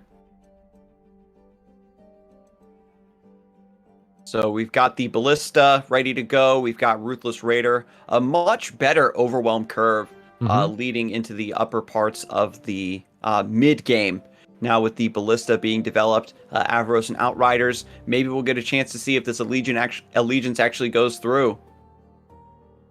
If it does, and depending on what it hits, it could be a pretty big snowball effect of just big, beefy units going at it. And if you draw something like a decisive maneuver, for example, it could be pretty massive, where, you know, there's no right of negation in hand for Mr. Bear, but he's not really expecting this card in the meta. Well, never mind. He just drew it there and has a chance to draw 2 more cards now with Spirit Leech as well. All right, so decides to set up the Avarosan Trapper. And this is because it shuffles the Yeti in. It does manipulate the odds perhaps just a little bit more to get your Avarosan Outriders to proc here. Was probably praying for the Enraged Yeti to fill out this 5 mana play, right? You've got the 4+1. The classic Frostbite curve, right, of Ash plus Yeti, the 4+1. But just swinging through, pushing a little bit of damage there on the open attack before anything too big is developed. And Avarosan Outriders does go through, and we'll get to see what it hits here in a few rounds. Big chance it'll hit the Yeti. Now this Yeti suddenly, instead of just being a 5/5 stick of stats, it's now 8/8 and has Overwhelm, which, you know, makes the stats much more valuable. Oh, baby, turn the Yeti into a frozen thrall. And the Ancient Yeti coming down alongside it to join the fight. Nasus is only a 5/5, but Mr. Bear is feeling the pressure. Just needs to play something big enough to stop this Overwhelm. Nasus is still growing. The Thresh, of course, still on the board, hoping to potentially level up. Sejuani is a pretty good hit here to be able to get either the Nasus, just take control of that completely, because the Thresh will be dying to everything else as it attacks. So the pressure is on. We'll see if it'll be too much pressure for Mr. Bear to handle. So we're finally seeing, you know, how this deck really is supposed to come together. The Avarosan Outriders hitting the Enraged Yeti is one of the synergies that Casman probably wanted to see the most. A 1-mana 8/8 is a huge tempo swing, and Overwhelm is supposed to be the lord of the mid game. You want your opponent to be on the back foot heading into the later stages of the game, where they're just barely stabilizing as you're about to finish them off with Battle Fury or Decisive Maneuver. So when we look at the Nasus here, can very easily get pulled by the 8/8 and finished off. I wonder if Mr. Bear is just going to sacrifice him. Draw 2 cards with the Spirit Leech, take away that good pull from one of these Overwhelm units. I have to admit, it has been a bit of a clunky start, I think, for Mr. Bear in the early to mid game. It hasn't had these huge power spikes that you associate with Thresh Nasus. Could be, of course, that just this matchup, it doesn't really allow you to go for those spikes because you're not really the aggressor. It is more Overwhelm, putting on the pressure, and has very big, beefy bodies early on.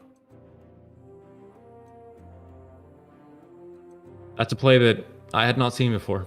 What about you? A Siphoning Strike with the Thresh? No, I have not. Onto a Trapper. Onto a Trapper of all things. Just to buff up Nasus just enough to survive this swing from the 8/8. But the damage is still coming through regardless. And the Thresh will be dying regardless as well. So now we're in a different part of the game where now a big Nasus has hit the board, stuck, gotten some Slay procs, got a Siphoning Strike buff on top of everything else. There's the Atrocity in hand for Mr. Bear. Casman is running a copy of the Three Sisters.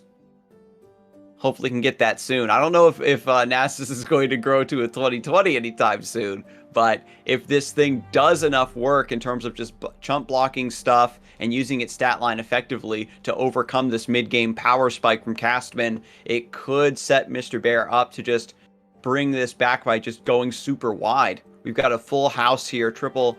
Oh wait, no, that's not an Avarosan Sentry, thank goodness. Wild Claw is what you want to see, however, just to keep pushing through damage. You're laughing at this Nasus, but this Nasus is going to continue growing, Scar. He's a menacing dog. I would never badmouth Nasus. I learned my lesson long ago. When you think it's over, suddenly some crazy things happen. It grows by 6, it slays in 1 turn, and it can get a bit scary, but it does look very much in favor of Casman for now. Still has 2 big beefy overwhelm units. You think it might be in favor of Casman, but chat actually disagrees. 88% of chat thinks that Bear is going to take this one. Even though we talked about Overwhelm being able to punch through some of these small units, Mr. Bear is somehow making it work. Another wide attack going to push through a lot of damage here. Even if Nasus doesn't grow to a 20/20, you're still setting your opponent down to a really powerful atrocity. Can Casman get the 3 sisters to stop this? This is the kind of explosive stuff I was talking about. Shield.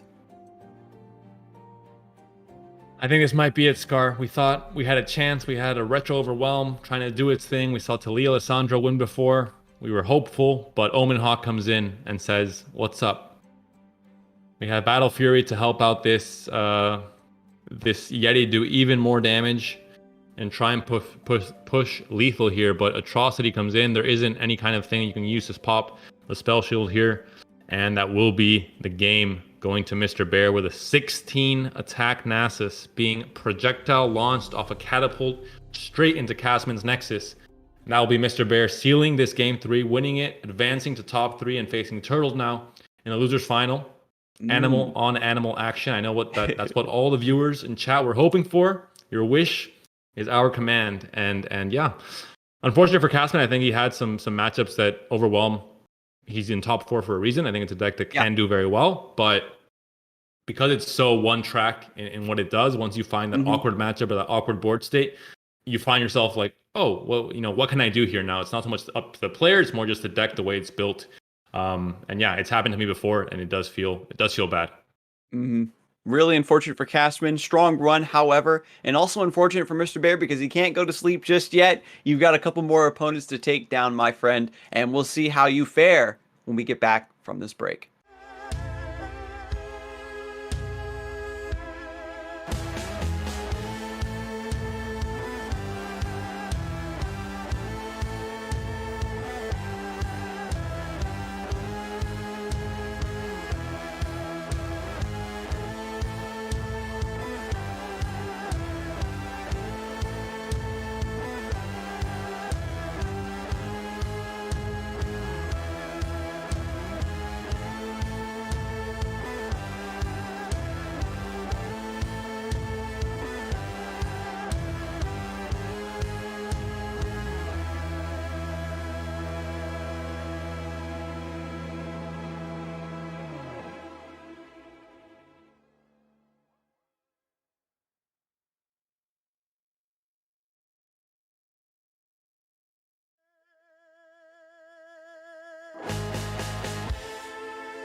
Hello, everyone, and welcome back to Fight Night Legends EU. We're just about to jump into the lower bracket finals. Mr. Bear took down the opponent to move on to face Turtle, the animal on animal action. As always, the lower bracket tends to be a zoo for Fight Night EU. It's very scrappy. A lot of players getting these very long Cinderella run backs, trying to get vengeance, usually on who sent them to the lower bracket to qualify for the grand finals here. I'm not sure how this gambling stuff works on Twitch, but instead of putting up, matchups and players, just put Turtle versus Bear. Have that be just the only thing you can gamble on for the entire series. And I hope everyone just gambles all their savings away because this is the premier fight of any fight night ever. Two animals, just primal instincts facing each other with decks like a Zilean in the mix and dragons, which has also, dragons are kind of animals as well. So listen, I'm going to keep going down this rabbit hole. And I won't stop, Scar. I mean, it's only a matter of time to see, what animals get added to the game as we get more expansions. But to talk about the animals that are in this game, we're going to take a closer look at Mr. Bear's decks. We only got the tail end with the Nasus there and the dragons. We haven't had a look at the decks fully and in depth. So Nasus Thresh, a list that we've seen time and time again, but has some flexibility to it, right? There's a lot of different ways to build it. Some players have been adopting the wings and the wave. This variant drops the blighted caretakers, you'll notice, and opts to include Preservarium, wants even more card draw to get to those combo pieces, to get to that consistency. A lot of players have talked about how the list being able to consistently force you to deal with multiple copies of Nasus and Thresh throughout the game is one of its strongest points. So Preservarium, combined with, of course, Glimpse Beyond, Spirit Leech, and Rite of Calling, is going to make sure that happens as much as possible. And I think Shurima and Shadow Isles are regions that have so many good cards that it really does make finding kind of an optimal list for each different meta kind of a hard task. Same, I guess, with Trundle Lissandra, it was a bit more straightforward because the combo matters so much now, and it's just so oriented on getting that combo very often and just a little bit of control here or there. But with this list, I think it's a list that has maybe a very high chance of just switching out different cards and playing it to the way that you like to play it. But like you said, a lot of changes recently with Caretaker getting the nerf. It has kind of fallen out in favor of Merciless Hunter, and just a few other cards have changed as well. And there isn't just that one list, I think, with Thresh Nasus. And moving into the second list, we've got Shyvana, Aurelion Sol, moving away from the extremely value-oriented style of Zoe Aurelion Sol. This one wants to have a much more potent mid-game. Shyvana comes down alongside the Sunforgers, Radiant Guardians, as well as Blue Sentinel to help shore up the deck's early game. Blue Sentinel, because it gives you that crest of insight, that 1 mana ramp sometimes matters to get Shyvana or a Screeching Dragon into play 1 round earlier, or even Eclipse Dragon. You get Eclipse Dragon on 6, and then you still get to play your Aurelion Sol a little bit earlier with a big 7/7 body to match up. Notably, only 1 copy of Star Shaping. The big Celestials aren't the main win condition. It's about Aurelion Sol, it's about those dragons, and we'll see if it still keeps paying off for Mr. Bear here. And those are the decks for Mr. Bear, but Turtle, we talked about him before, we've seen it before, but he's playing Azirelia. The deck I think doesn't need any kind of an introduction at this point in with 1 copy meta. of Ghost. All right, but that's not enough spice to offset, all of the PTSD that our poor viewers where's the suffering. Sandstone Chimeras, y'all? Yeah, you need to get way more spicy if you want to try and give me, for me to give you a pass on Azirelia. Second list will be Deep, though, which is kind of breaking the mold of just all of these decks being, supreme meta rulers. Deep isn't so much in that position, but everything else in these both of these lineups, with Dragons, with Thresh Nasus, with Azirelia, definitely some of the highest play rate decks in tournaments and in ladder right now. And so we've got Azirelia starting off versus Dragons. We've seen this matchup go downhill before. It's about having the early Shyvana, which Mr. Bear does have. No Deus, no champions. Looks to be a little bit slow, potentially. You say a little bit slow, but double Sparring Student into Duo are, a very explosive combination with any kind of Blade Dancing synergy because of how fast these cards really could be champions. Sparring Student sometimes looks like a champion to me. He levels up from a 1/1 to a 6-6 every turn. Kind of a, that's how I see it anyway. Oh, baby. So, yeah, we've got the Dragon Chow in the early game. 3 HP means that it's great at chumping these tokens. They're going to die anyway, so it doesn't matter that the Dragon Chow has 0 attack. This is going to pave the way for Shyvana to come down, draw a card.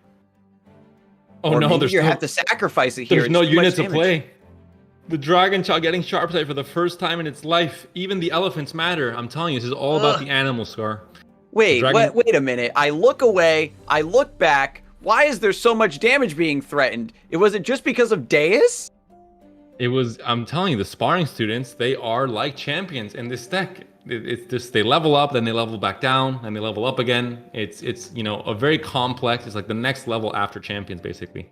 Listen, I have to admit, it's a massive sin on me as a caster to look away from the gameplay, but I wanted to see how the gambling was going in Twitch chat, and then I glanced back, and I was not prepared for that amount of damage coming through. Mr. Bear stabilizing, however, trying to hold things down with the Solari Sunforger. Needs to get this Shyvana into play, get her leveled up, try to react to this backline. Oh no. The sparring students are big once again.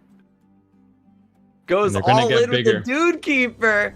They're gonna get bigger, Scar. It's not over yet. Oh my god. And Turtle has, again, the 1 copy of Ghost in this list. Could you even imagine if one of these last 2 cards was a Ghost? Like, you're just taking so much damage. Wide swing comes through. Doesn't even develop the Shyvana. Wants to keep the 5 mana open because you need to concerted strike one of these.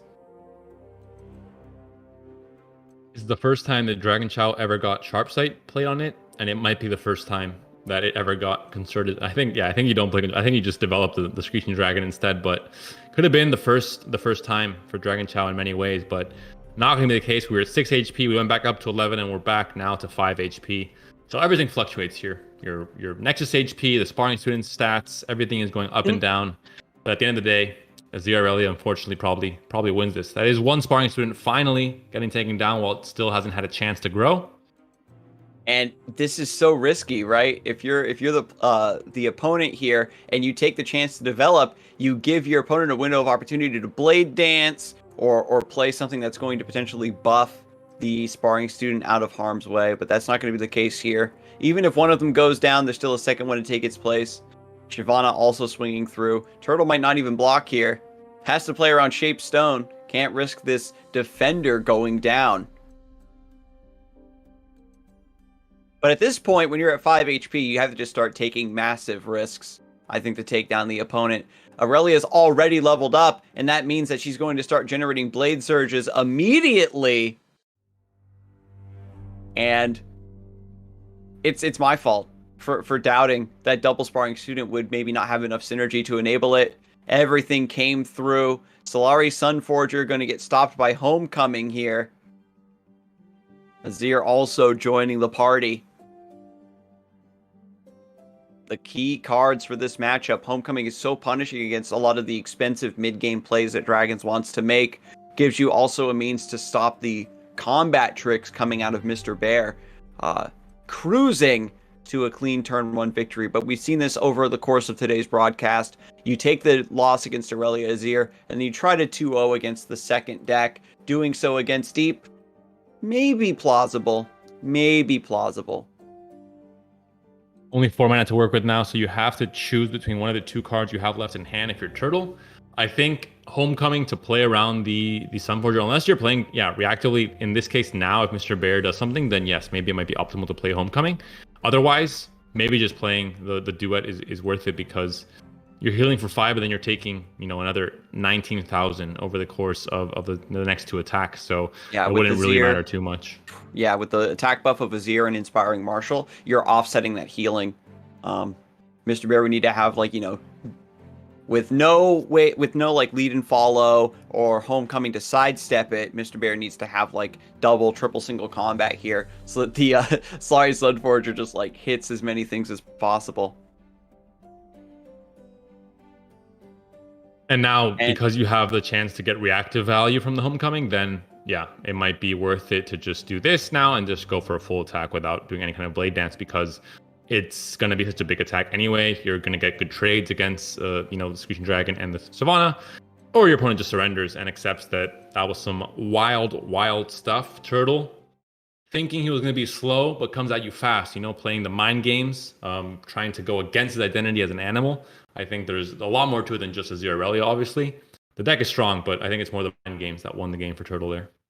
And yeah, I mean, I got baited. Oh, sparring student. I have time to develop. I have time to chill, and it's just not the case. So much damage suddenly being threatened out of left field, and even the Dragon Child being preserved with the sharp sight wasn't able to get cashed in to draw a card to get that Fury proc. Even though we had Shyvana ready on 4 to get played, like we saw in the previous match, where Shyvana can level up very quickly in that matchup and use strafing strikes to start threatening the back line. It just was not fast enough. So the players are going to get reset and move into round 2. Turtle's going to be forced to play deep to try to pick up the second win. And we'll see how Mr. Bear responds. Staying on the Targon Demacia, we're going to be trying to change things up just to keep Turtle on his toes. Deep is, yeah, like you said, deep is going to be the answer here. And thankfully for Mr. Bear, you can't play a Zero Relia twice. I think it tends to be the case in many of these metas where things are very, very oppressive. You're very happy that's the case, that someone decided in the Conquest format that you wouldn't allow to just play a deck 2 times, because that would be probably pretty bad.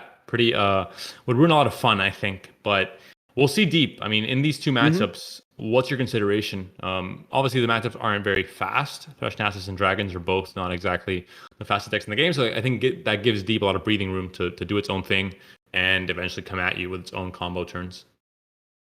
And I mean, when you're playing deep into these decks from Mr. Bear, we know that you potentially do get set up against the dragons pretty quickly. If you're playing the turbo variant, you can sometimes get deep right on 7, and when you have like your 7/7s and your 6/6s in play, you can maybe shut down Screeching Dragon and things of that nature. But you have to remember too that you're developing a lot of small units in the early game. So a Shyvana on curve or a Screeching Dragon on curve could maybe get a couple stacks just by trading into these. It becomes much more difficult for the sea monsters to go toe-to-toe with dragons. The saving grace for sure is that Mr. Bear's variant isn't running Judgment, so you can go for perhaps that turbo combo that we've seen sometimes where you play Nautilus and then a bunch of 0-mana sea monsters and go for this really wide, big swing. It's going to be close, and Atrocity might have a big role to play in that matchup potentially. It seems Mr. Bear's Wi-Fi has had some issues, so hopefully that will be resolved very quickly. We'll be able to go into game 2 very quickly. But I guess I can take the time now to get some plugs going, because tomorrow, EU Masters, LoR Masters Europe, sorry, that's the official name. Chronicles of Shurima begins. I think for many European viewers, it was a very unique tournament to see the first time around. For me as a caster, it was very fun as well. And it starts tomorrow, so definitely stay tuned to Runeterra's social media channels to see the exact schedule and broadcast time. I think it's 2 p.m. CEST. It will begin, and the game will also begin now. So my plug is over, but stay tuned tomorrow. There's a weekend of much more Runeterra coming at you, both Saturday and Sunday. And Turtle is in now with his deep deck, trying to get game 2 and trying to move on to the grand finals for the rematch. Double Sea Scarab in the opening hand is really what you want to see. This is the matchup, like we talked about, where you need to go deep very quickly, and this is the way to do it. You've got the toss from the Deadbloom Wanderer, we've got Salvage, we've got Bone Skewer to double dip on this Deadbloom Wanderer potentially. Mr. Bear does not seem to have a play here. Skipping out on the early game. This happens every once in a while with Demacia Targon. Even though with this list being optimized with a bit more early game thanks to Blue Sentinel, it's just not enough. So a little bit of free damage being collected by Turtle here. Yeah, the hand for Turtle's looking quite... There's a lot of variety. There's many different things you can do. You have interaction with Bone Skewer, you have Lure of the Depths for just that late game value. Because this game is obviously going to go, I think, pretty far into the late game with both decks having a lot of beefy mid-range units to play and to, have just try and fight for the board in the mid to late game. Ooh, the triple Sea Scarab. No, Turtle, don't do it to him like this. This is scary. This is a scary combination of cards to see on the board. And we've said it before, right? Like the Triple Sea Scarab can sometimes be a double-edged sword, where even after you get deep, the Sea Scarab is still alive. They're still tossing your cards. But and the lure. This is just value, city, town, and country for Turtle here. And look at this attack here. Like, taking some damage and then healing back up with the fangs. Deadbloom Wanderer still alive. Look at this. Like, getting the Triple Sea Scarab like this against such a slow development for Mr. Bear, it's something we've seen repeatedly, and maybe I have to change my mind that deep maybe can be aggressive. Radiant Guardian going to try to come down and save the day, but we're getting deep so quickly that this might get devoured. The amount of value this hand is generating in terms of once you go deep, you even have the card advantage with Salvage and Stalking Shadows to not run out of fuel. So, I mean, all the pieces are there. You have the Jettisons, and I will even deep even quicker. I mean, everything is falling right into place perfectly for Turtle. I'm not sure how far away he is from deep. Yeah, he's 8 off of deep, so you can do Salvage Jettison, but you're just 1 mana off of the Devourer of the Depths, unfortunately. You maybe can take 1 hit, maybe can take 1 trade. The achievement has been done. It's just a matter of now you got to find that Nautilus. And because Turtle is running the variant that has 1 copy of Maokai, the Triple Sea Scarab matters a lot more for fulfilling that win condition. And Demacia Targon, if they try to go into the super late game relying on Aurelion Sol, they're going to find that clock coming through to stop them.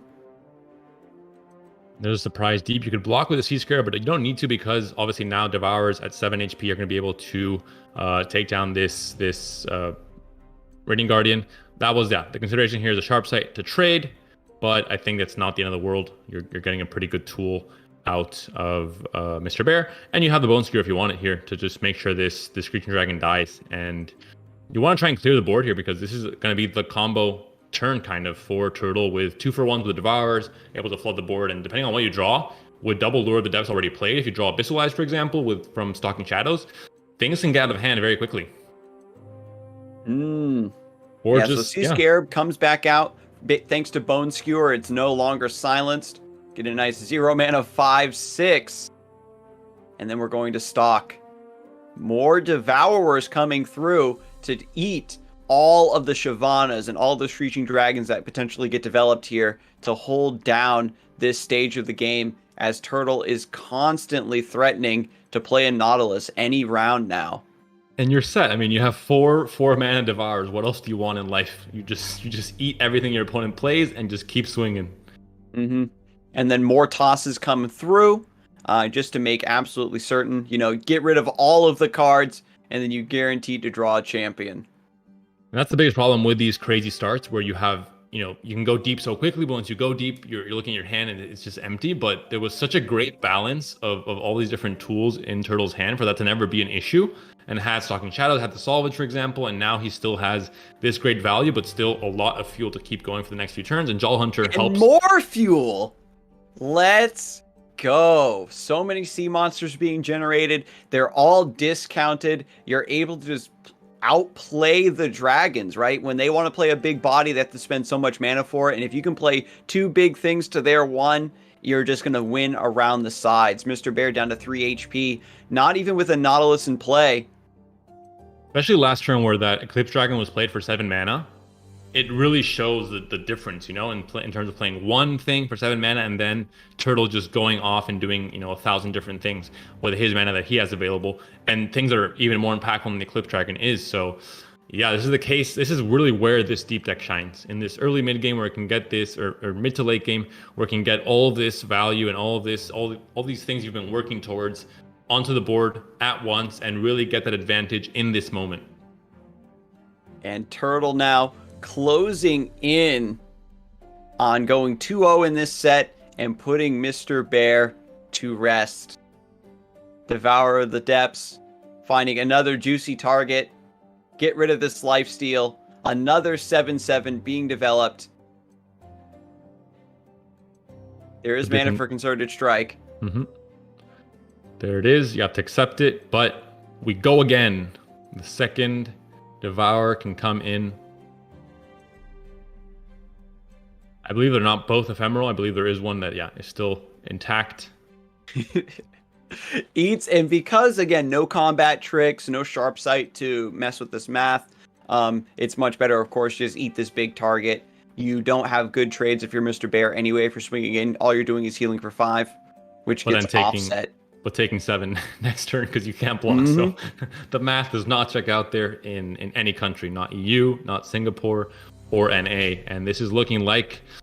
And the atrocity, after so many tosses, the atrocity has survived. It's a one-of, and it comes through here right at the end. Turtle developing the Jaw Hunter doesn't even want to go for the open.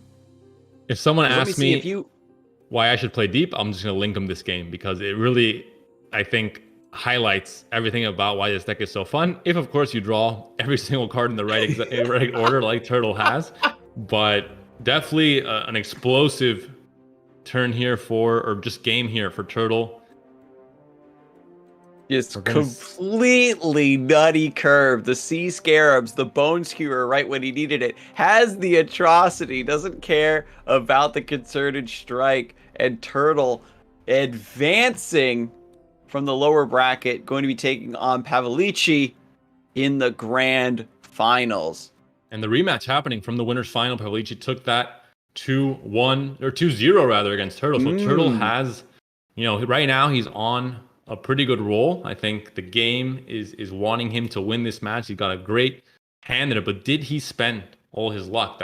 All his top tech? That's the question there, because these last 2 games have gone very, very well for him. Of course, he's a great player. I think he piloted very well, but there was definitely just a lot of cards coming in at the exact right order to really capitalize on his own skill as a player. So we'll see.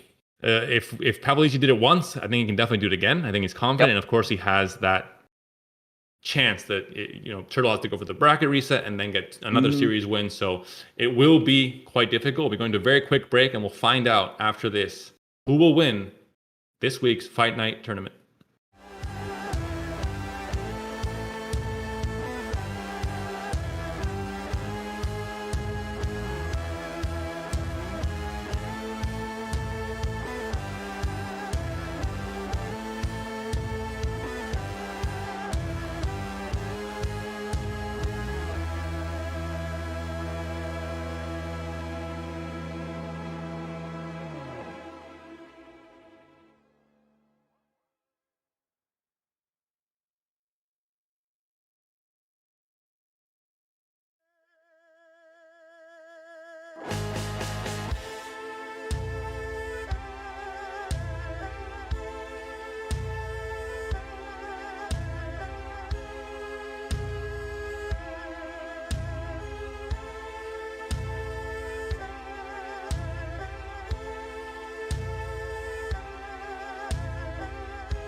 Hello, everyone, and welcome back to Fight Night Legends EU. And congratulations, dear viewer, you're just in time for the grand finals. Pavalici's been waiting very patiently, and after sorting out the lower bracket, Turtle will be his opponent. Pavalici coming in from Russia, and Turtle representing the UK.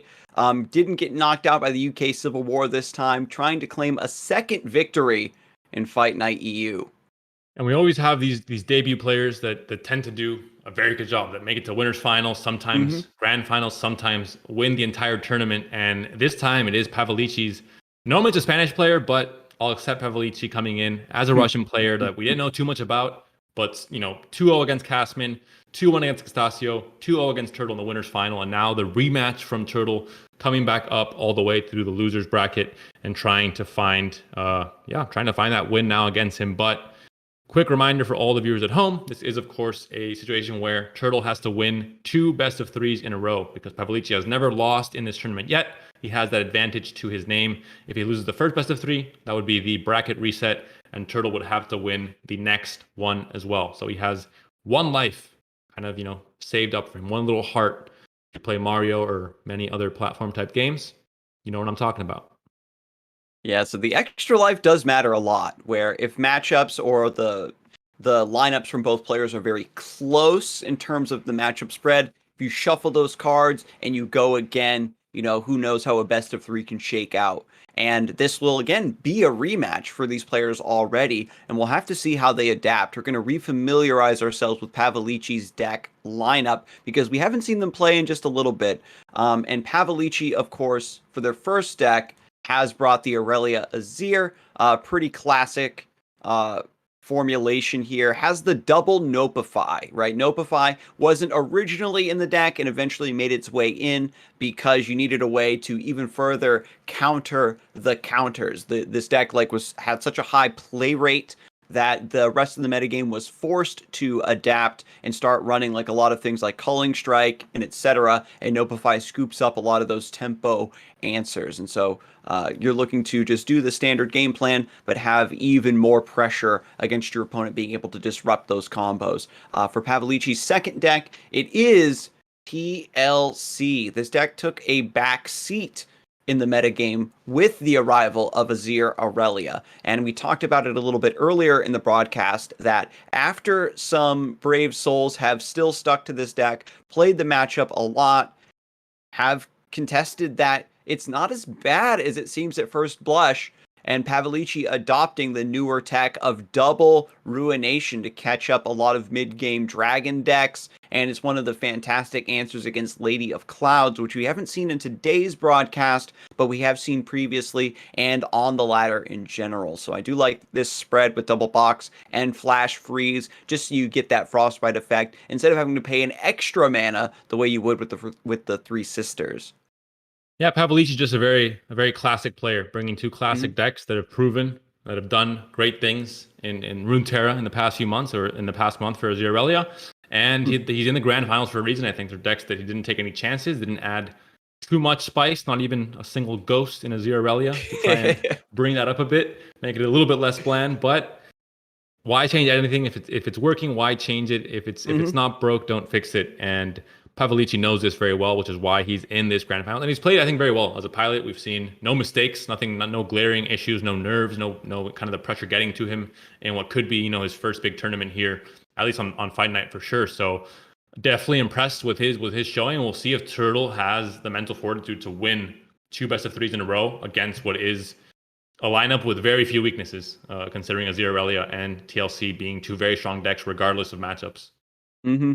What the decks do is just very straightforward and very unstoppable, right? We've seen the Watcher time and time again claim so many victims where if you can't stop the Watcher, or if you are able to stop it, rather stun it or silence it, you just have to worry about those stat lines. The deck can produce many copies of them in one turn, depending on how many pieces of the combo they've actually drawn. But the players are just about to head into a game, and just to reiterate, this is essentially going to be a rematch. We theorized earlier, and some players have said as much, that Deep was a counter to TLC, actually, and that's why it had so much success during the seasonal tournaments.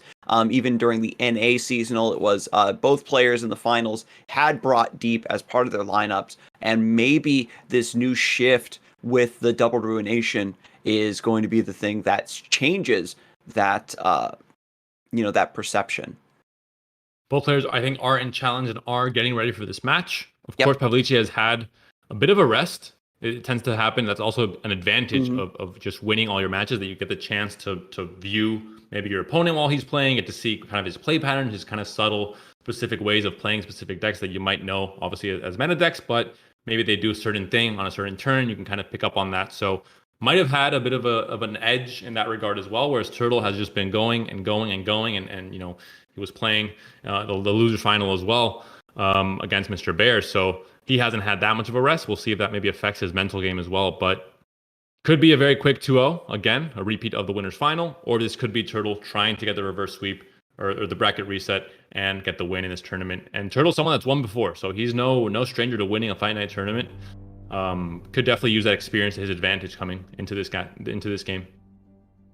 And to lead things off, we have an Aurelia Azir mirror match. Both players thinking about how they want to mulligan this. Azir, very classic keep, but it's how deep you want to dig. Do you want to try to get the ultra high roll of Emperor's Deus? Do you think that this is good enough?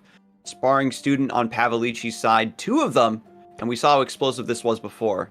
Oh, pardon me, just the one. Slight delay. No worries. Whew. You don't want to see double sparring student, I think, in this matchup. It's very difficult for the other side to deal with effectively. And if you're forced to block into a 5-5 and a 6-6, your board is just getting eaten alive. But already round 3, both players developing their Azirs, but Pavalici has the attack token. And a very awkward Dace draw this last turn. If you would have drawn it the turn before, that would have been fantastic. Both players didn't really have a great 2-drop, so both players just skipped out on it altogether, which is not something we see very often with this deck that has obviously a very low curve overall. It's just about having those combo pieces and knowing when to just pull the trigger, right? Going very explosively. Turtle getting the one of Ghost. This combined with a big Azir after it levels up, or a sparring student, could be amazing. This is Pavalici's probably not going to be considering the high amount of damage that might come through.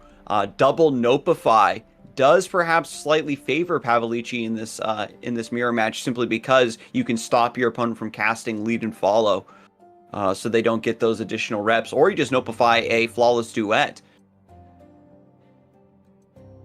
Both champions on the board for Turtle, definitely, I think, a good feeling, because there is they're just such important cards in this deck. Missing out on them and things like Dace, for example, suddenly sets you back a little bit in terms of your game plan. But right away, the duet comes down, the music comes on, and the dance begins. Slowly working towards leveling up Azir. Pavalici is a little bit behind in that department, and with Aurelia in play, still has an attack token. You can maybe go for an attack here. With, just Droplet to get another token. Isn't going to risk the Aurelia. With 4 mana, and Azir, at 3 HP, I think there's definitely still things you can do here, especially considering that your hand, as Turtle, you don't have really any interaction. Ghost, of course, great at surprising in some matchups and in some situations, but can't really do much in terms of the current stack. And now the momentum suddenly shifts in Pavalici's favor. Attack token is on his side. He has a Deus now on the board as well. And he has his own Aurelia. Turtle had the Deus in hand, but the curve was just a little bit awkward. Couldn't really get it set up. So now Pavalici has the god tier bench. The all-star cast is here. You're just missing the Inspiring Marshal, which is in the hand. You've got the duo, the student, Azir, Aurelia, and Deus. All 5 champions, the Power Rangers from Azir Aurelia, present here on the board. At this point, Scar, do you have any idea what's happening? I just see a lot of blades are swinging. People are attacking when it's not even their turn. I don't even know what's going to happen. The attack, just cover that part of the screen. The attack token does not matter. We've got some blades and some soldiers flinging back and forth. I think you can cover the mana as well. I think the mana is also just not even necessary at this point. Let's just strip down the possible confusion for the viewers. Just look at the HP and the units on the board. That's all you need at this point. And this Green Glade duo is about to get enormous with the Flawless Duet here. Even if you cast the Flawless Duet, you still have mana for lead and follow, so there could be another repetition here. This is going to catch Pavalici right back up to level this Azir. And suddenly the tokens become enormous. And obviously, Pavalici is the player that has both the sparring student and the duo, and he is on the attack, so that is a very key detail that does matter quite a bit. For Turtle's side, if he had them and if they were growing, sure, they would be good as blockers, but it wouldn't be as important simply for the fact that he's on defense still at this moment. The big swing comes in. 3 mana to work with here. Can be a lead and follow, can be a Shapestone as well. After the attack goes through, the only saving grace is that Aurelia isn't leveling up and creating blade surges here, so you still have some blocks, but this is so much damage coming through just from the Green Glade duo. Looking at the gamblers in the chat, 57% of you are thinking that Turtle has what it takes to win this game, or at least defend past this turn, because it's looking quite ugly. And Pavalici, despite his winner's final 2-0 performance, only 43% of the votes. Not enough respect on Pavalici's name, I believe, going into this grand finals. And we'll see if Pavalici can change their tune, make some people regret their choices, punching through in this game 1. And everything's been developed. Second Aurelia comes through. This is going to create a Flawless Duet next round. Turtle does have enough mana for the Deus and the Blossoming Blade. The issue is, however, you thought it was over. It's not over yet. Every time you think the onslaught is done, it's still your opponent's turn. They're still swinging through with these blades. Aurelia needs to come through and sacrifice herself here so you don't die, because you have to play her on Shaped Stone. There's 1 mana left. Is this the 4th attack this turn? I've lost track between both players. I think they've added on to like 7 different attacks in 1 turn. Truly groundbreaking stuff. We'll remember these days as some of the wild wild west of the Runeterra's meta. I think nothing will come close. I'll say it now, and I'll commit to this opinion. To the things we are seeing here. It is turn 5. It's not turn 10. We're not in some ultra late game combo. This is turn 5, and a 1 mana is at 12 and 10. Some champion is just teleporting all over the place. These are things that we will not see ever again, I think, in any meta in Runeterra. We can only hope, Panda, but Pavalici will not see that game ever again after taking the first win, and Turtle has a chance to run it back. Still needs to get a win with Aurelia Azir. In the mirror match, there are some subtleties, some mind games when it comes to, am I the first one to go for homecoming or go for lead and follow? But when you draw a curve like that, all of the strategy goes out of the window, and you just hit that nexus. Big sparring student didn't even matter there towards the end. Just came down to so many blade dances with the Sand Soldiers combined. So here we go. Pavalici now trying to win with TLC. You talked about it, maybe a quick 2-0. We saw it in the winner's final, this exact matchup, and the biggest keys were the box being drawn on the right turns, where they were really able to shut down these huge swings. And we also saw Flash Freeze played twice on Aurelia when she was trying to trade with Lissandra. Those are the 2 biggest things that really swung the game in favor of Pavalici. He was able to withstand multiple attacks from Azir Aurelia and ended up winning the game with Trundle in the winner's final. We'll see if the same can repeat here. A lot of the same pieces are down on the board. Lissandra is already here as well. And we have Blade Ravine to try and clean up a bit after the fact. Avalanche as well can do so proactively. Yeah, Avalanche just to wipe the Aurelia. Your opponent still gets the Flawless Duet. They might commit Shape Stone here. That +1/+1 is so nasty for getting Freljord's removal package to line up. Maybe you pass here, take a little bit of heat, refill your HP with the Kindly Tavern Keeper, and just develop another blocker. Pavalici gonna let Turtle take the first move. Aurelia attacks in.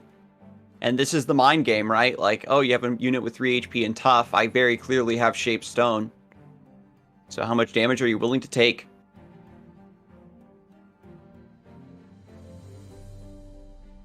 It's also maybe playing around what Pavalici would think would be the more normal approach of playing the fleeting duet first and then attacking is usually the order. So maybe going for some mind game strategies here as well if you're Turtle. Trying to get the value from the normal attack before an avalanche is starting, for example, could be the case here. And very interesting. Pavalici hesitating here, thinking about what unit he wants to block. Getting the card draw off the Everton Sentry is important, and this is another form of pressure that the deck puts on you, where you're going to take a lot of damage early because you're thinking to yourself, well, my unit has 1 HP, so I might be able to block something better down the road, like a Sparring Student, or a Big Azir, or a Sparring Marshal, etc., or just block one of the Blades or Sand Soldiers after they're actually starting to get buffed up. But definitely, I think he makes the correct choice here to just cycle that unit, save 3 HP, and draw a card. And we'll see if Kindly Tavern Keeper does indeed come down to heal up. Whenever you think you might be at a good HP total, things could go south. If you develop Blighted Ravine here, you're just looking to kill this Aurelia. Still mana to work with, and we'll see, yeah, Ravine comes down, hoping to kill, like you said, the Aurelia, but then not doing much to stop the onslaught this turn, so still taking a whole ton of damage, even if you're at 20 HP right now. Yeah, and if you chicken out of your line of play, block with the Lissandra there, it becomes very, very punishing with the Shapestone. And this is what happened last time, where Pavalici just held on to the first Lissandra for dear life, managed to get her to level up, and the tough Nexus goes a long way towards keeping this deck at bay. Swings through with the Lissandra, very interesting. Wants to try to set this Azir down to get wiped by an avalanche, even if they have Shapestone there. The second Deus comes down, and of course, Deus, one of the key cards in this matchup, because I mentioned it many times before, it cannot be interacted with. It's value that once you play it, you're playing 2 mana, you're putting on the board, and it's going to pay back that mana, obviously, but just give you so much more throughout the game. And regardless of any avalanches, runations, any kind of wipes the box, for example, they don't interact with this landmark. So that value is kind of stored, and it will continue giving and giving as the game goes on. And there is no box yet for Pavalici. Second Aurelia is going to come through for Turtle. And so now we've got the Flawless Duet generating a lot of tokens. A wide board, and there's still the Shapestone in hand. Turtle hasn't found a great target for it. Pavalici's been giving massive respect to that 1-mana combat trick. And you see, I like hovering over the eye there. 1 mana, fill up the board. Let's go. Just Azir Aurelia things. Woo! And Azir is going to level up and boost the attack power of some of these tokens with the Shapestone. Any of these big tokens could actually even trade into the Trundle. The regeneration's not going to matter a lot here because you block post-combat. You're maybe forced to, and post-combat you can't just wipe with an avalanche. You are blocking multiple reps of damage. We've also got Ghost ready to go. Turtle is salivating at the chance to make this spicy deck swing true with this fat Azir that's going to get buffed up here, especially thanks to the Blossoming Blade that's in the hand.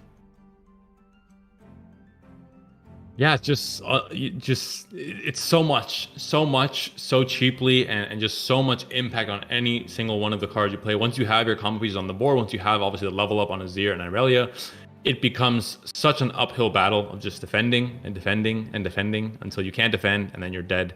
And you can't really do much with. I guess TLC is maybe more used to that. I think their game plan revolves around defending sometimes, so they feel more at home.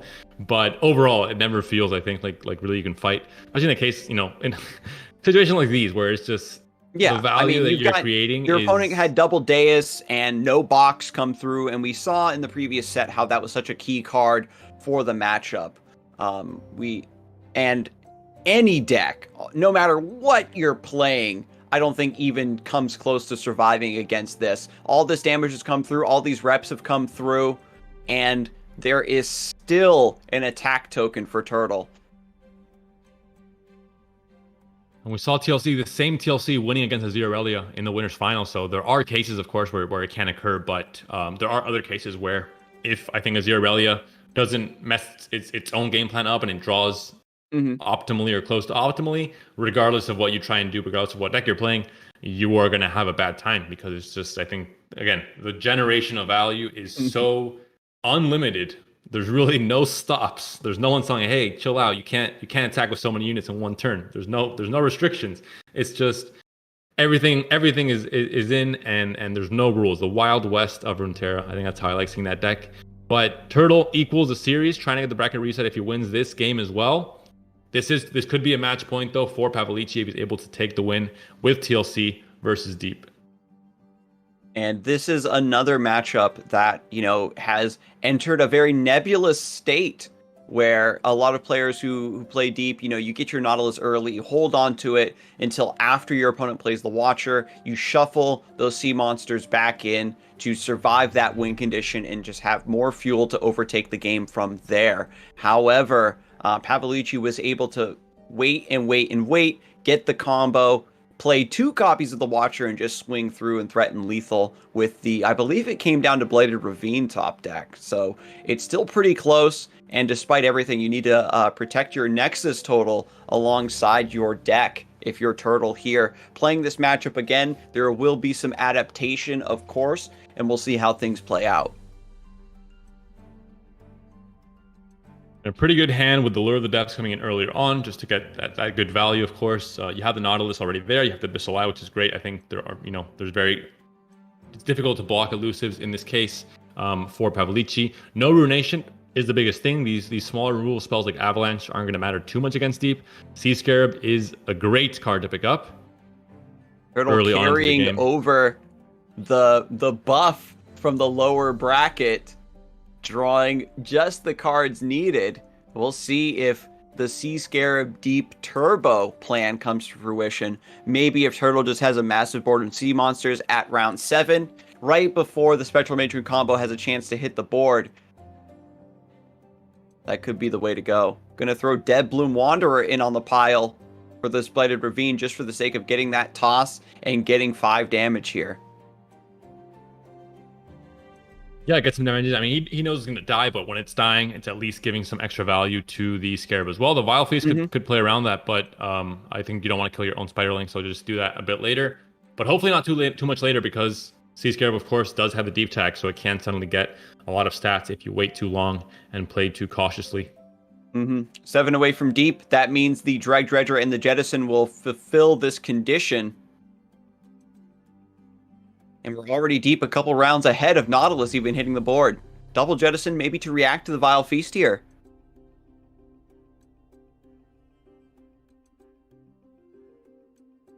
All right, achievement unlocked. You got Deep, but again, this is a matchup where maybe you want to hold the Nautilus. But we'll see what line of play Turtle wants to take. Do you just play the Nautilus down, try to just play a bunch of discounted sea monsters, get that power spike here in the as we head into the mid game, or are you going to try to survive through the Watcher combo? And the very clean Vile Feast on the Spiderling, plus the second Sea Scarab probably played as well. Once that Trundle was committed, once that mana was gone, now Turtle had a lot more information to know what route to take. Not going to play it. The second Sea Scarab is ephemeral. It's from the Stalking Shadow, so makes sense he didn't play it there. Going for the second Sea Scarab, knows he can't play Nautilus this turn, just trying to go for, maximum options in terms of what he can find. Maybe Devour, for example, to kill off the Trundle, but does not find anything of too much importance, so plays off this Abyssal Eye instead. Maybe opts to play the Sea Scarab just for the 5 damage to face. I think it's pretty worthwhile in this turn as well. This is also an ephemeral unit, so you're just throwing away another card thanks to your other Sea Scarab. So it looks like Turtle is going to adopt a more aggressive stance here. Getting Deep early, playing the Nautilus, getting the discount on these 2 Abyssal Eyes, and trying to swing through with the elusive damage. We only see 1 Frostbite in Pavalici's hand, and the only thing that could stop this from occurring is perhaps a clutch top deck Ruination. Pavalici is running 2 of them. And the big thing here as well is by adding so much pressure to the board, if you're Turtle, you're maybe making Pavalici commit more of his spell mana, and that will definitely help restricting things like Vengeance and Ruination from being possible next turn against a possible Nautilus development. So that might be the game plan here for Turtle as well. Just go hard with the tempo and see if Pavalici responds, and then has less options in terms of spell mana next turn. And so if Turtle's aggressive game plan here does come to fruition, this will be a bracket reset. And Turtle will have to play another best of 3. You get another shot perhaps at the Aurelia Azir mirror. But Pavalici thinking, how much damage am I willing to take here? And commits the flash freeze now, stopping a lot of this damage coming through. But you're only delaying this 6/6 elusive. It's still going to stay on the board and still threaten you on the next attack token.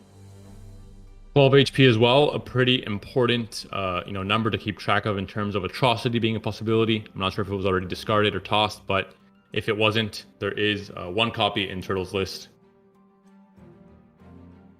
It is of course risky to play it because there is going to be freezes and you can heal over 13 HP with a Withering Whale, for example. So yeah, there's the triple flash freeze, couple copies of Vengeance as well. It's tricky, and we saw this before, right? Where you wanted to play the Nautilus, but you weren't sure. Pavalici had the Vengeance in hand. Maybe because the Abyssal Eye is just in play, ready to go. There is no Ruination mana this round. Turtle just plays the second Abyssal Eye and lets these threaten for the lethal. Gonna burst past just to see if Pavalici commits a little bit more.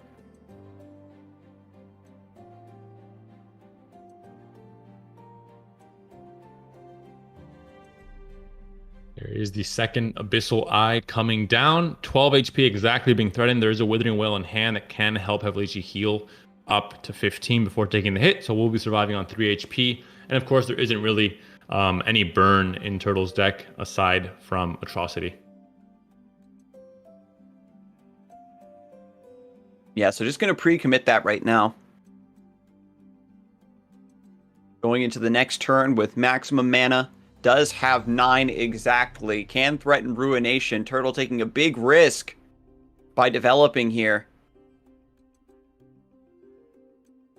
You could still play. I mean, yeah, the second Abyssal Eye would be ephemeral, but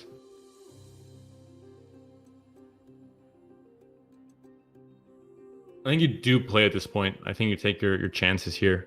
The Pillar was played instead of a possible Ruination if it was in hand.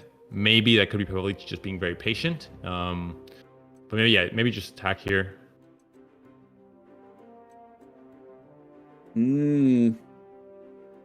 Not going to try to keep developing and go for a lethal on this turn. Just going to kill the Ice Pillar. Going to swing in. Checking to see if Pavalici has the Fading Memories. He does have it through. Here. So still surviving here. Turtle had this spike of power getting deep on round 6. But getting later and later and later into the game, it's giving Pavalici a lot of time to commit this combo. Turtle does have the backup plan of Nautilus, however, but the key difference for sure is the Abyssal Eyes. You don't need to play the Nautilus in order to get a big board of threats when you have the Abyssal Eyes here already doing it for you, threatening Pavalici every time the attack token comes back over to your side. The Lure of the Depths could have been played this turn as well, just to get that clean 3 mana going on to the next turn, get that card that replaces itself, and also still you have a lot of sea monsters you haven't played from hand that will get the discount and will get the benefit. Now at this point you definitely do play it, I think. I think there's no real need to go further into the board just in case of a Ruination, because Double Abyssal Eye is still a threat that has to be, dealt with or cleared by something. Yeah, the 12 damage is there threatening, but you can see their HP is getting slowly chipped down. We've got the Avalanche, leveled up Lysandra can hit the board here pretty soon, and then you've got the Ice Shards chipping away at these sea monsters. Spectral Matron is in the hand now. And so the combo is going to be hitting here pretty soon. We've got the Fading Memories as well. All the Because- combo pieces showing up finally at the right time. 9 mana, just a little bit delayed, and Turtle now upset, unable to close out the game with that power spike.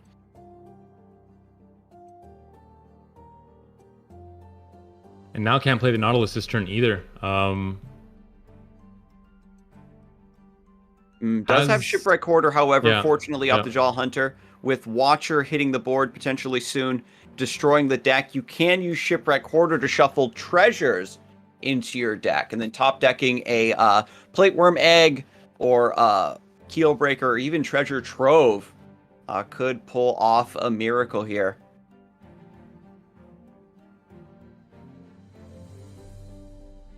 Two Fading Memories have been committed already, so if you play this Watcher, you aren't going to have a chance to get a duplicate. You're all in on blowing up your opponent's deck, and Turtle pre-commits the Shipwreck Hoarder. I don't think that was the correct line of play. The Watcher will be coming down, will be obliterating the deck.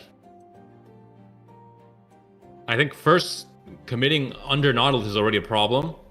Chancing onto the Shipwreck Hoarder was a solution to that problem, but now you're back into the same problem again. Oh, maybe miscounted the procs on the Watcher, thought it needed one more go. Gets brought down at 0 mana. So Turtle actually a big misplay here, not waiting for after the Watcher goes down.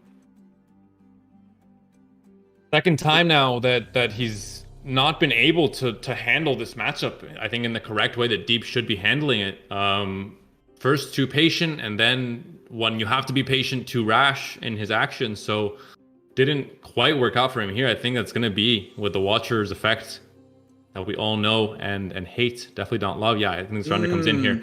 And yeah, unfortunate for Turtle there. I think just miscalculated, which is just obviously it can happen. It's a long tournament. There's a lot of things to think about. But a very unfortunate time to miscalculate, and a very unfortunate thing to miscalculate, the game losing misplay there for Turtle. The tournament losing misplay, really, because Pavalici takes that game 3. Because he was the winner's final winner, he ends up taking this entire tournament. So debut performance for him. Congrats to Pavalici on a great performance. Brought 2 very strong decks and proved he was a very strong player as well. And he takes this, very first series against Turtle in the grand finals. Yeah, so big congratulations to Pavalici. You can't really fault Turtle again. A long, long tournament he had to run, and you talked about it, right? Pavalici had a chance to relax coming from the upper bracket, and Turtle had to fight through so many extra matches coming through the loser's bracket to come up to that bracket reset. And yeah, and it's a high pressure matchup despite everything, right? TLC has a lot of win conditions, a lot of things to consider. Thinking about the Ruinations and the Vengeance, how much do I develop? And yeah, one slip of a click, and then the game goes down. So we will be going to a break here pretty shortly. And when we get back, we'll have a short winners interview with our newly crowned champion and get to learn a little bit more about Pavalici. Stay tuned.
Hello, everyone, and welcome back to Fight Night Legends EU. If you're just joining us, I'm so sorry to say that the grand finals have already concluded, and we are here with the champion Pavalici. We're going to take a quick look at the bracket, however, just to familiarize ourselves with the journey that led us here. Pavalici went through the winners' brackets and waited very patiently for Turtle to make his run back through the lower bracket. Turtle was knocked down in the winners finals and then got the run back by taking down Mr. Bear and was not able to take it in that revenge match. Unfortunately, Pavel took that first set 2-1. There was no bracket reset. So well played there from Pavalici. How are you doing, my friend? Welcome. Yes, hello guys. Definitely doing well. Feels a little bit weird to win last match because obviously the opponent miscounted, but still pretty happy to win the tournament. Yeah. Yeah, Yeah, huge congrats. I think you played really well all throughout the tournament. I wanted to ask just about your lineup. Obviously, Azir Aurelia, Trundle Lissandra. I think two decks that are obviously considered very, very good in the meta for ladder or for tournaments. Do you think this is the best kind of lineup you can bring to a Fight Night tournament right now? Yeah, pretty much. First of all, I want to apologize to every viewer for bringing I think the two most hated decks right now, and we all hope they will be gone next week. Uh-huh. But my main goal was to be invited to the next Fight Night. So since I'm pretty new to the scene, it's probably my only chance to get to top 2 and to be invited. Yes, so I had to bring that two better decks, and also those decks are comfortable for me, like comfort picks. So And yeah. so when it comes to TLC, this is a deck that players have played a lot, have gotten very comfortable with. But Ruination has been, I think, a sort of a newer inclusion in the deck that's found its way in. Were you originally playing Ruination, or was it something that you recently adapted to when you saw some other TLC players talking about how good it was in the current meta?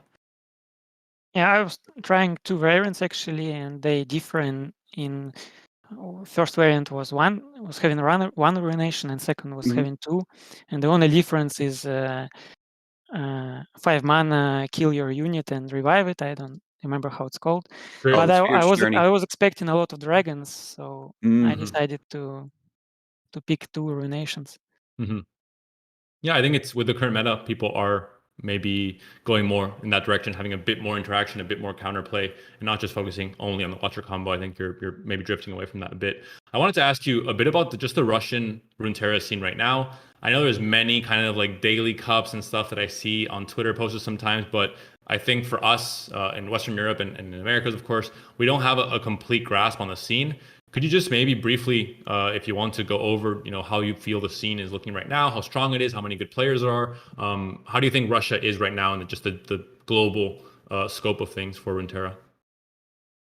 Yeah, I guess how Russia right now we will find out pretty soon in the EU Masters. But yes, we have a lot of tournaments in CIS scene. And for example, I guess the second seasonal tournament was the winner was Petish, and he was pretty new for everyone. But we in CIS knew that he was the most successful player to this moment. Yeah. So and yes, we have like weekly tournaments. And there are a lot of good players. They were also previously invited to Fight Night, and yeah. And here I want to say the big shout out to Biolog Psychopath from Team Aretusa, who is like a connector between CIS scene and European scene, and thanks to him, I got invited to this tournament. Yeah. Yeah, it's great to hear that kind of these communities that maybe don't interact as often due to the language barrier, due to the different regions, can kind of mix together. And obviously, Petish for us was more of a surprise when he won the seasonal, but I think I'm seeing now, and considering he qualified as well for the EU Masters, that he was someone that was very well known already and very respected in the Russian scene. So again, huge congrats, Paolo, for winning. I think it's great to see different regions coming here and saying, we're also pretty dominant. We also have great players, and we also can really make a name for themselves here in Europe as well. Yes, thank you. Also, the winning this tournament was some relief after I failed to qualify for EU Masters, so got a little bit of confidence again. Feels great. Yeah, and hopefully we'll be seeing more of you. I know you're automatically guaranteed to be invited back to the next Fight Night Legends, which was your goal. Are there any other players from the Russian scene that maybe we've been overlooking that you'd like to give another shout out to, or maybe have invited to a future Fight Night EU? Oh yes, I guess you definitely should invite the fourth player who is on the wait list currently for the EU Masters 05 WTF. Yeah, he's a great player, and he deserves an invite, I think. All right, we'll definitely keep his name in mind, and hopefully we'll have 2 Russian players trying to win it again for Russia in the next Fight Night tournament. But thank you again, Pavalici, for joining us for the interview. Thank you for your great performance today. I think you played very well. And after apologizing for playing very strong decks and plugging EU Masters for me, you've become my favorite player of this tournament as well. So congrats on that.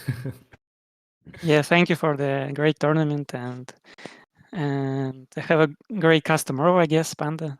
Thank you. Yeah, we'll look into it. All right. So once again, that was our newly crowned finalist, Pavalici, who will be invited back to the next Fight Night Legends EU. And Scarzig knows that it's time for me to make a plug. I got permission from the big boss, Casanova, so I'm allowed to say this, but EU Masters coming up tomorrow, and I have actually I made a video with Lobster and Manitas going over all of the groups, all of the players in the tournament, and just going over our predictions, and that has been uploaded to my YouTube channel, which doesn't have much content, but it has some good competitive Runeterra stuff every so often. I'll link it now in the Twitch chat. I think mods, please don't kill me. And you guys can check it out if you like it. I'll do a Reddit post soon as well, trying to compile all the information you guys might be interested in to follow the tournament tomorrow. But remember, EU Masters is a very long tournament. It's going to be going on all of May and all of June, pretty much every weekend. So if you're ever in doubt, when is EU Masters, when is it happening? Pretty much every Saturday and Sunday from now on at around 2 p.m. CST, you will have some extra dose of Runeterra action to accompany the Fight Night tournaments as well. And Fight Night NA is also starting very soon, Scarzig. What are the times? Yeah. So Fight Night NA is going to be happening in a few hours. That is going to be 6 p.m. Eastern Standard Time for you folks on the East Coast. That's PST 3 p.m. for us on the West Coast of the Americas. That's going to be midnight EU time. I don't know exactly how you guys name your time zones over there. You nailed it, Scar. Perfect rating. I haven't remembered a perfect one in a while now, so definitely congrats to you on that one. Bonus point for you. But that will be all from us. Stay tuned for Fight Night NA or Fight Night Americas later today, and EU Masters tomorrow as well. Hope you guys enjoy the tournament. We'll catch you guys next week.